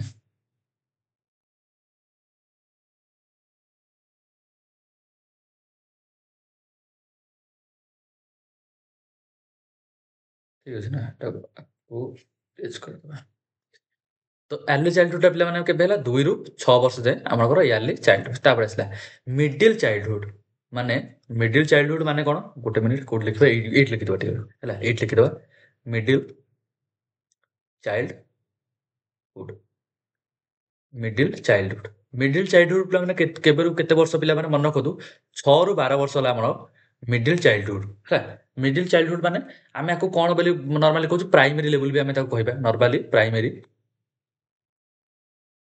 ଲେଭେଲ୍ ବି ଆକୁ ଆମେ କହିବା ଠିକ୍ ଅଛି ନା ଆଉ ପ୍ୟାଜେଣ୍ଟ ଅନୁସାରେ ଏଇଟା କ'ଣ ପିଲାମାନେ କଂକ୍ରିଟ୍ ଅପରେସନାଲ୍ ଠିକ୍ ଅଛି ନା କଂକ୍ରିଟ୍ ଅପରେସନାଲ୍ ଠିକ୍ ଅଛି ହେଲା ଏଇଟା ହେଲା ପ୍ରି ଅପରେସନାଲ୍ ଏଇଟା ହେଲା ପ୍ରି ଅପରେସନାଲ୍ ଏଇଟା ହେଲା କଂକ୍ରିଟ୍ ହେଲା କଂକ୍ରିଟ୍ ଅପରେସନ୍ ଏଇଟା ହେଲା ଯୋଉ ୟାର୍ଲି ଚାଇଲ୍ଡହୁଡ୍ ପ୍ରି ଅପରେସନ୍ କାହା ଅନୁସାରେ ପ୍ୟାଜେଣ୍ଟଙ୍କ ଅନୁସାରେ ଠିକ୍ ଅଛି ନା ତାପରେ ଏଇ ଯୋଉ ମିଡିଲ୍ ଚାଇଲ୍ଡହୁଡ୍ଟା ଆମର ଏଇ ବୟସରୁ ପିଲାଙ୍କର ନା ଲଜିକାଲ୍ ଥିଙ୍କିଂ ଷ୍ଟାର୍ଟ ହବ ଲଜିକାଲ୍ ଥିଙ୍କିଂ ମାନେ ଲେଖିଦିଏ ଲଜିକାଲ୍ ଥିଙ୍କିଂ ଷ୍ଟାର୍ଟ ହବ ସବୁ ଜିନିଷକୁ ନା ପିଲାଟା ଏବେ ଲଜିକାଲ୍ ଥିଙ୍କ ବା ଭଲସେ ଭାବିବା ଷ୍ଟାର୍ଟ କରିବ ମାନେ ଯେମିତିକି ଗୋଟେ ଲଜିକାଲ୍ ଥିଙ୍କିଂ ମାନେ କ'ଣ ପାଠପଢ଼ା ଷ୍ଟାର୍ଟ କରିବ ଲେଖାପଢ଼ା ସବୁ ଜିନିଷ ଷ୍ଟାର୍ଟ କରିବ ମାନେ ଯେମିତିକି ଲୋକମାନଙ୍କ ସହ କେମିତି ମିଶିବ କଥାବାର୍ତ୍ତା କୋଉ ଶୈଳୀରେ କହିବ ବା କେମିତି ଗୋଟେ ଜିନିଷକୁ 2-3 ପ୍ରକାର ଭାବିବ ଠିକ୍ ଅଛି ନା ଲଜିକାଲ୍ ଥିଙ୍କିଂ ଷ୍ଟାର୍ଟ କ'ଣ ପାଇଁ ଜିନିଷଟା ହଉଛି କେମିତି ଏଇ ଯୋଉ ଗାଡ଼ିଟା ଏଇ ଖେଳନାଟା କେମିତି ହେଲା ତା ଭିତରେ ଯୋଉ ମଟରଟା ଅଛି ତାକୁ ଖୋଲିବ ଖୋଲିକି ତାକୁ ଭାଙ୍ଗରୁଜା କରିବ ଠିକ୍ ଅଛି ନା ଲଜିକାଲ୍ ଥିଙ୍କିଂ ତାର ଷ୍ଟାର୍ଟ ହବ ଠିକ୍ ଅଛି ନା ଏଇ ବୟସରେ ତାପରେ ଏଇ ବୟସରେ ପିଲାମାନେ କ'ଣ ଗୋଟେ ବା ଏଇ ବୟସରେ ପିଲାମାନେ ସୋସିଆଲ୍ ସ୍କିଲ୍ ଗୁଡ଼ା ତାର ଇମ୍ପ୍ରୁଭ୍ ହବ ସୋସିଆଲ୍ ସ୍କିଲ୍ ତାର ଇମ୍ପ୍ରୁଭ୍ ମାନେ ସିଏ କ'ଣ ନା ପିୟର ଗ୍ରୁପ୍ କରିବ ପିୟର ଗ୍ରୁପ୍ ଠିକ୍ ଅଛି ନା ସାଙ୍ଗସାଥି ଗ୍ରୁପ୍ ହେଇକି ମିଶିବ ଠିକ୍ ଅଛି ନା ଲୋକମାନଙ୍କ ସହ ମିଶିବ ସାଙ୍ଗସାଥି ନୂଆ ନୂଆ ସାଙ୍ଗ ବନେଇବ ସ୍କୁଲ୍ ଯାଉଛି ନୂଆ ନୂଆ କାରଣ 6 ବର୍ଷର ଛୁଆ ନା ନୂଆ ନୂଆ ସ୍କୁଲ୍ ଯାଉଛି 6 ରୁ 12 ବର୍ଷ ଭିତରେ ସ୍କୁଲ୍ ଯିବ ସାଙ୍ଗସାଥି କରିବ ସାଙ୍ଗସାଥି ସହ ମସ୍ତି କରିବ ଖେଳିବ କୁଦିବ ଠିକ୍ ଅଛି ନା ତ ସାଙ୍ଗମାନଙ୍କ ସହ କେବେ ଇଏ କରିବ ଇଣ୍ଟରାକ୍ସନ୍ କରିବ ପିଲାମାନେ ଏଇ ବୟସରେ ଠିକ୍ ଅଛି ନା ତାପରେ ପିଲାମାନେ କ'ଣ ଏଇ ଟାଇମ୍‌ରେ ତାର ଇମୋସନାଲ୍ ଡେଭଲପମେଣ୍ଟ ପିଲାମାନେ ଷ୍ଟାର୍ଟ ହବ ସରି ଷ୍ଟାର୍ଟ ତ ଅଲରେଡି ହେଇଗଲାଣି କିନ୍ତୁ ଇମୋସନାଲ୍ ଡେଭଲପମେଣ୍ଟଟା ତାର କ'ଣ ଷ୍ଟେବୁଲ୍ ହବ ଇମୋସନାଲ୍ ଡେଭଲପମେଣ୍ଟ ପିଲାମାନେ କୋଉଠୁ ଷ୍ଟାର୍ଟ ହୁଏ ସବୁ ଇନଫାନ୍ସିରୁ ଠିକ୍ ଅଛି ନା ଇମୋସନାଲ୍ ଡେଭଲପମେଣ୍ଟ ହେଇଗଲା ଷ୍ଟାର୍ଟ ହୁଏ କିନ୍ତୁ ଏଇ ବୟସର ପିଲାମାନେ କ'ଣ ଇମୋସନାଲ୍ ଡେଭଲପମେଣ୍ଟଟା ନା ଷ୍ଟେବୁଲ୍ ହବ ଷ୍ଟେବୁଲ୍ ମାନେ କ'ଣ ସେ ତାର ଇମୋସନକୁ କଣ୍ଟ୍ରୋଲ କରିବା ଶିଖିବ emotional stable emotional TAONL emotional development ଠିକ୍ ଅଛି ନା ଇମୋସନାଲ୍ ଡେଭଲପମେଣ୍ଟ ଷ୍ଟେବୁଲ୍ ହବ ଷ୍ଟେବୁଲ୍ ମାନେ କ'ଣ ସିଏ କ'ଣ ତା ଇମୋସନକୁ ଏବେ କଣ୍ଟ୍ରୋଲ କରିବା ପିଲାଟା ଶିଖିବ କାରଣ ଅବଭିୟସଲି କଥା ସିଏ ଯେହେତୁ ମାନେ ସ୍କୁଲରେ ପହଞ୍ଚିଲାଣି ରାଗ ରୁଷା ଭଲ ପାଇବା ସାଙ୍ଗସାଥି ଏକ୍ସରସାଇଜ ସବୁ ଜିନିଷ ସିଏ ବି ଶିଖିବ ଠିକ୍ ଅଛି ନା ଇମୋସନାଲ୍ ଡେଭଲପମେଣ୍ଟ ତାର କ'ଣ ଷ୍ଟେବୁଲ୍ ହବ ଗୋଟେ ମିନିଟ୍ ପିଲାମାନେ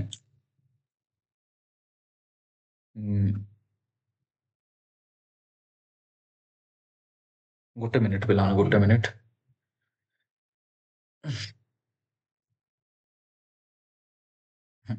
ତାପରେ ଇମୋସନାଲ୍ ଡେଭଲପମେଣ୍ଟ ତାର ଷ୍ଟେବୁଲ୍ ହବ ଇମୋସନାଲ୍ ଷ୍ଟେବୁଲ୍ ହବ ଫାଷ୍ଟ ଦେଖିତେ କେତେ ସମୟ ହେଲାଣି ଗୋଟେ ମିନିଟ୍ ତ ଇମୋସନାଲ୍ ଡେଭଲପମେଣ୍ଟ ପିଲାମାନେ ତାର ଷ୍ଟାର୍ଟ ହବ ଠିକ୍ ଅଛି ନା ତାପରେ ଏଇ ସମୟରେ କ'ଣ ତାର ପଢ଼ିବା ବା ଲର୍ଣ୍ଣିଂ ରିଡ଼ିଂ ଠିକ୍ ଅଛି ନା ରାଇଟିଂ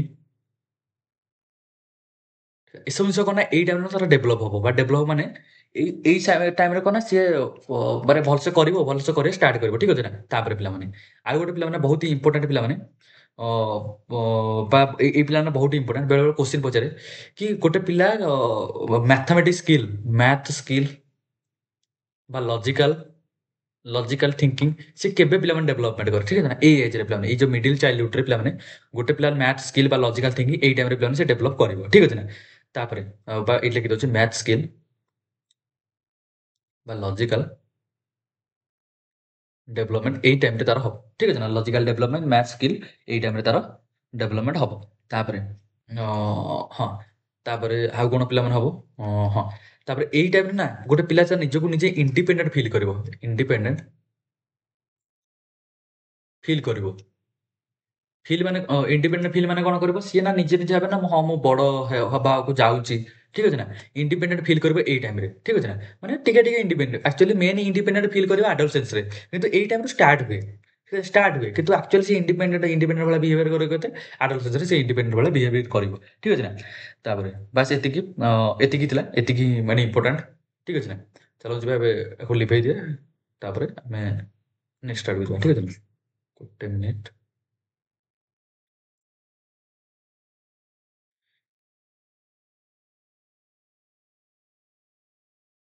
ଆକୁ ପିଲାମାନେ ନୋଟ୍ସ ଚାହିଁଲେ ବନେଇଦବ, ନହେଲେ ଶୁଣିଦିଅ ଭଲସେ।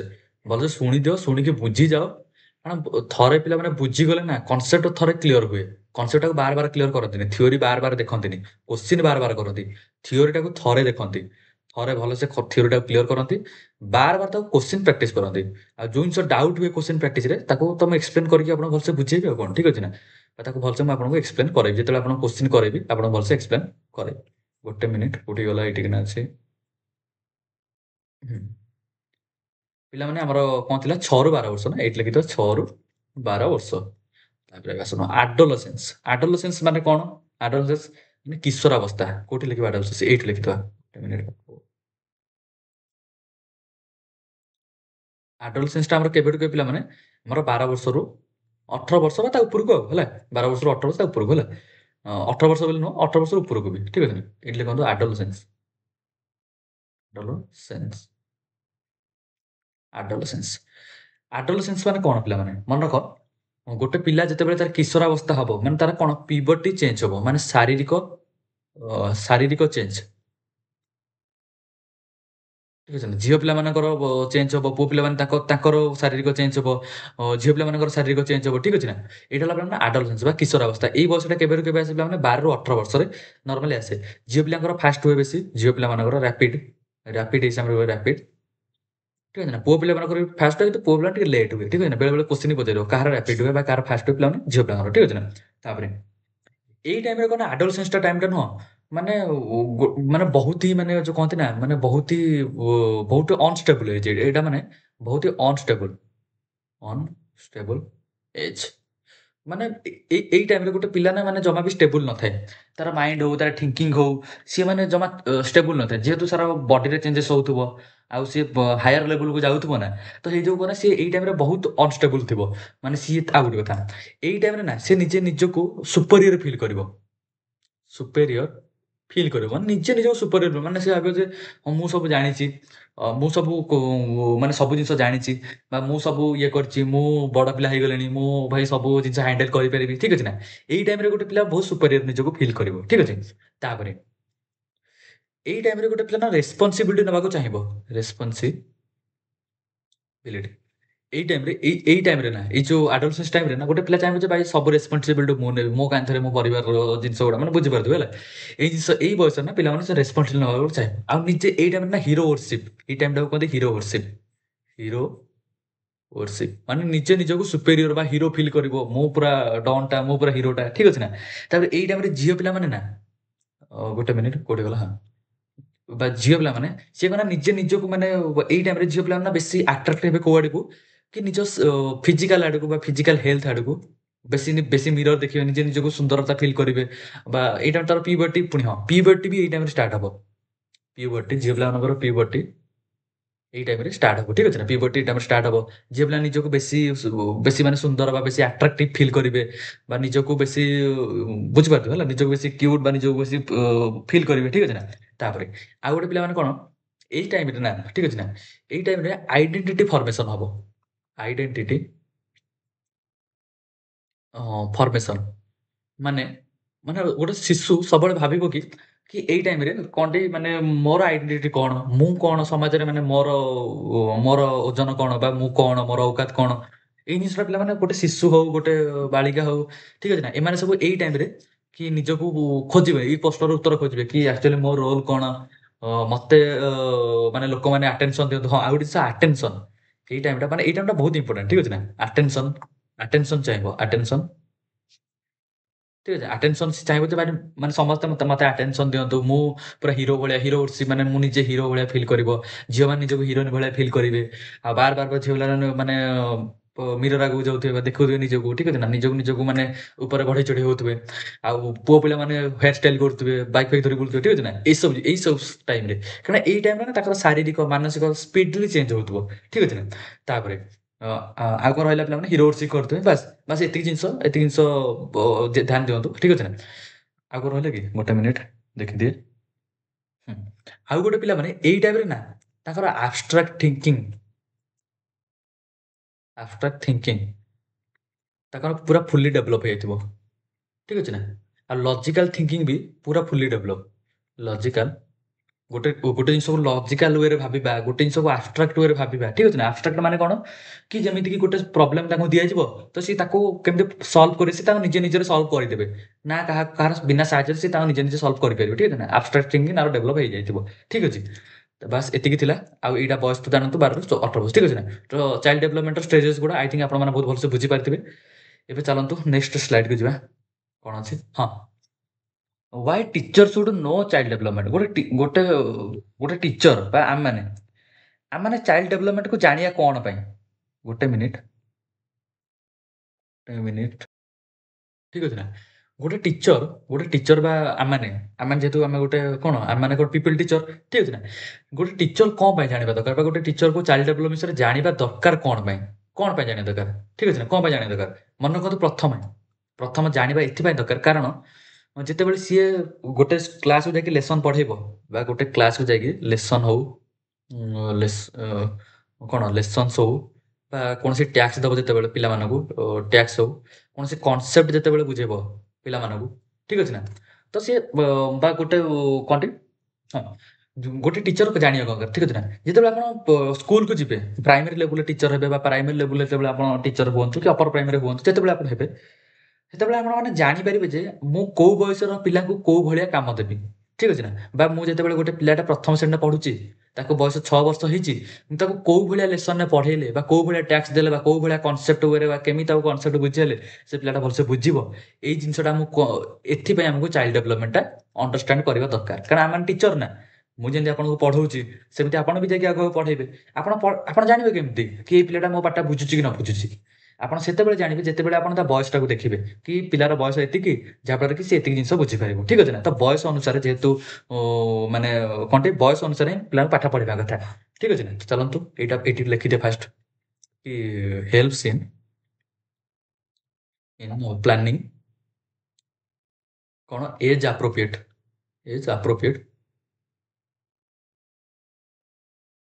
ଲେସନ୍ସ ଠିକ ଅଛି ନା ଆପଣ କଣ ନା ଯେତେବେଳେ ପ୍ଲାନିଂ ବା ପଢେଇବା ପାଇଁ ଯେତେବେଳେ ପ୍ଲାନିଂ କରିବା ଯେତେବେଳେ ପିଲାଙ୍କୁ ପଢେଇବେ ପିଲାଙ୍କୁ କୌଣସି ଟ୍ୟାକ୍ସ ଦେବା କନସେପ୍ଟ ବୁଝିବେ ନା ଆପଣ ତା ଏଜ୍ ଆପ୍ରୋପ୍ରିଏଟ ବା ତା ଏଜ୍ ଅନୁସାରେ ତାକୁ ପଢେଇବା ଯାହାଫଳରେ କି ସେ ପିଲାଟା ପାଠ ଧରିବ ଠିକ ଅଛି ନା ଆଉ ଯଦି ଆପଣ ଗୋଟେ ପିଲାଟେ ପଢୁଥିବ ପ୍ରଥମରେ ଆପଣ ତାକୁ ପଞ୍ଚମ ପାଠ ପଢେଇବେ ସେ ପିଲାଟା କଣ ବୁଝିବ ଜମା ବୁଝିବନି ନା କାରଣ ଯେହେତୁ ତା ବୟସ ବହୁତ କମ ଆଉ ତା ବୟସ ଅନୁସାରେ ସେ ପାଠଟା ବହୁତ ଅଧିକ ବା ତା ପାଇଁ ସେଇ ଲେବୁଲଟା ବହୁତ ଅଧିକ ତ ସେ ବୁଝିପାରିବନି ଠିକ ଅଛି ନା ଚାଲନ୍ତୁ ତାପରେ କଣ ହବ ପିଲାମାନେ ଆଉ ତାପରେ କି ଆପଣ ଆଇଡେଣ୍ଟିଫାଇ କରିବେ ଯଦି ଆପଣ ଚାଇଲ୍ଡ ଡେଭଲପମେଣ୍ଟକୁ ଯଦି ଭଲସେ ବୁଝିଛନ୍ତି ନା ତ ଆପଣ ଆଇଡେଣ୍ଟିଫାଇ ଇଜିଲି କରିଦେବେ ଯେ ଏଇ ପିଲାଟା ସ୍ଲୋ ଲର୍ଣ୍ଣର ବା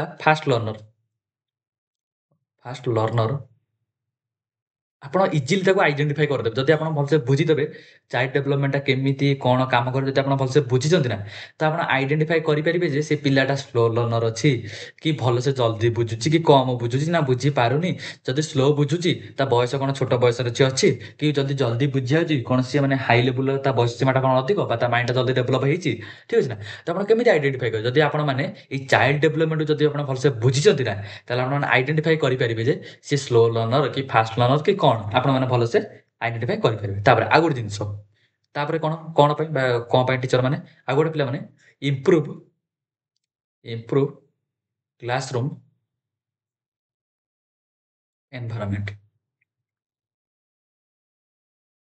କ୍ଲାସରୁମ୍ ଏନଭାରମେଣ୍ଟକୁ ଆପଣ ଇମ୍ପ୍ରୁଭ କରିପାରିବେ କେମିତି ଇମ୍ପ୍ରୁଭ କରିବେ ସପୋଜ ସପୋଜ ମୁଁ ଯେତେବେଳେ ପଢ଼ାଏ ପିଲାଙ୍କୁ ହେଲା ଆପଣ କ'ଣ କରୁଛନ୍ତି ନା ଆପଣ କେମିତି ପଢ଼ନ୍ତି ଆପଣ ଷ୍ଟାଇଲ କୁହନ୍ତୁ କିନ୍ତୁ ମୁଁ ଯେତେବେଳେ ପଢ଼ାଏ ମୁଁ ଜାଣେ ଯେ ଯେଉଁ ପିଲାଟା ଜମା ବୁଝିପାରୁନି ସପୋଜ ମୁଁ ଏଇଠି ଠିଆ ହେଇକି ଏଇଟା ବ୍ଲାକ୍ ବୋର୍ଡ଼ ମୁଁ ଏଇଠିକିନା ଠିଆ ହେଇକି ପାଠ ପଢ଼ାଏ ଯେତେବେଳେ ମୁଁ ପାଠ ପଢ଼ାଏ ଯେତେବେଳେ ମୁଁ ଦେଖେ ଏଇଟା ବ୍ଲାକ୍ ବୋର୍ଡ଼ ଏଇଠି ସବୁ ପିଲାଟା ସବୁ ଏମିତି ବସିଥାନ୍ତି ଠିକ୍ ଅଛି ନା ଏମିତି ସବୁ ପିଲାଟା ସବୁ ବସନ୍ତି ଠିକ୍ ଅଛି ନା ତ ମୁଁ ଯେତେବେଳେ ଦେଖେ ଗୋଟେ ପିଲାଟା ନା ଟିକେ ଲେଟ୍ ବୁଝୁଛି ଏଇ ପିଲାଟା ସବୁ ଲେଟ୍ ବୁଝୁଛି ମୁଁ କ'ଣ ନା ତାକୁ ସିଧା ଆଗରେ ଆଣିକି ବସାଏ ଠିକ୍ ଅଛି ନା ଆଉ ମୁଁ ଦେଖୁଛି ଏଇ ପିଲାଟା ଭଲସେ ବୁଝି ଯାଉଛି ତାକୁ ପଛରେ ବସିଲେ ବି ଚଳିବ କାରଣ ସେ ଯେହେତୁ ପାଠ ଧରି ଦଉଛି ବୁଝି ତାକୁ ଆଗରେ ବସ ତ ଆପଣ ଯଦି ଚାଇଲ୍ଡ ଡେଭଲପମେଣ୍ଟ ଯଦି ଭଲସେ ବୁଝିଥିବେ ନା ତାହେଲେ ଆପଣ ଜାଣିପାରିବେ ନା କୋଉ ପିଲାକୁ କୋଉଠି ବସେଇବେ ଆରେଞ୍ଜମେଣ୍ଟ କେମିତି କରେଇବେ କୋଉ କୋଉ ଜିନିଷ ଆଣିକି ଦେଖେଇଲେ ସେ ପିଲାଟା ଭଲସେ ବୁଝିବ ଯଦି ଗୋଟେ ପିଲାଟେ କ'ଣ ନା ତାକୁ ଥିଓରି ବୁଝେଇଲେ ସେ ବୁଝିପାରୁନି ତାକୁ ଏକ୍ଜାମ୍ପଲ ଥ୍ରୋରେ ସେ ବୁଝୁଛି ତ ଆମେ ତାକୁ କ'ଣ ନା ଭଲ ଭଲ ଡାଇଗ୍ରାମ ଦେଖେଇବା ତାକୁ କ୍ଲାସ ରୁମ୍ ବାହାରକୁ ନେଇକି ଯିବା ଦେଖରେ ଏଇଟା ହେଲା ସଜୀବ ଜିନିଷ ଏଇଟା ହେଲା ନିର୍ଜୀବ ଜିନିଷ ସଜୀବର ଜୀବନ ଅଛି ନିର୍ଜୀବର ଜୀବନ ନାହିଁ ତାକୁ ଗୋଟେ ଗଛ ଦେଖିବା ଦେଖିଲୁ ଗଛଟା ଦେଖିଲୁ ଏଇ ଗଛର ଜୀବନ ଅଛି ଆଉ ଏଇଟା ହେଲା ଗୋଟେ କାଠଟେ ତାର ଜୀବନ ନାହିଁ ଠିକ୍ ଅଛି ନା ତ କେତେବେଳେ ଆମେ ଜାଣିବା ଯେତେବେଳେ ଆମେ ଚାଇଲ୍ଡ ଡେଭଲପମେଣ୍ଟଟାକୁ ଭଲସେ ବୁଝିଥିବା ବା ଚାଇଲ୍ଡ ଡେଭଲପମେଣ୍ଟଟାକୁ ଜାଣିଥିବା ଠିକ୍ ଅଛି ନା ଗୋଟେ ଠିକ୍ ଅଛି ବୁଝିଲେ ତାପରେ ଏବେ ଆସନ୍ତୁ ତାପରେ ଆଉ ଗୋଟେ ଜିନିଷ ପିଲାମାନେ ଇମୋସନାଲ ସେଫ୍ଟିକୁ ଏନ୍ସୋର କରିପାରିବା ଇମୋସନାଲ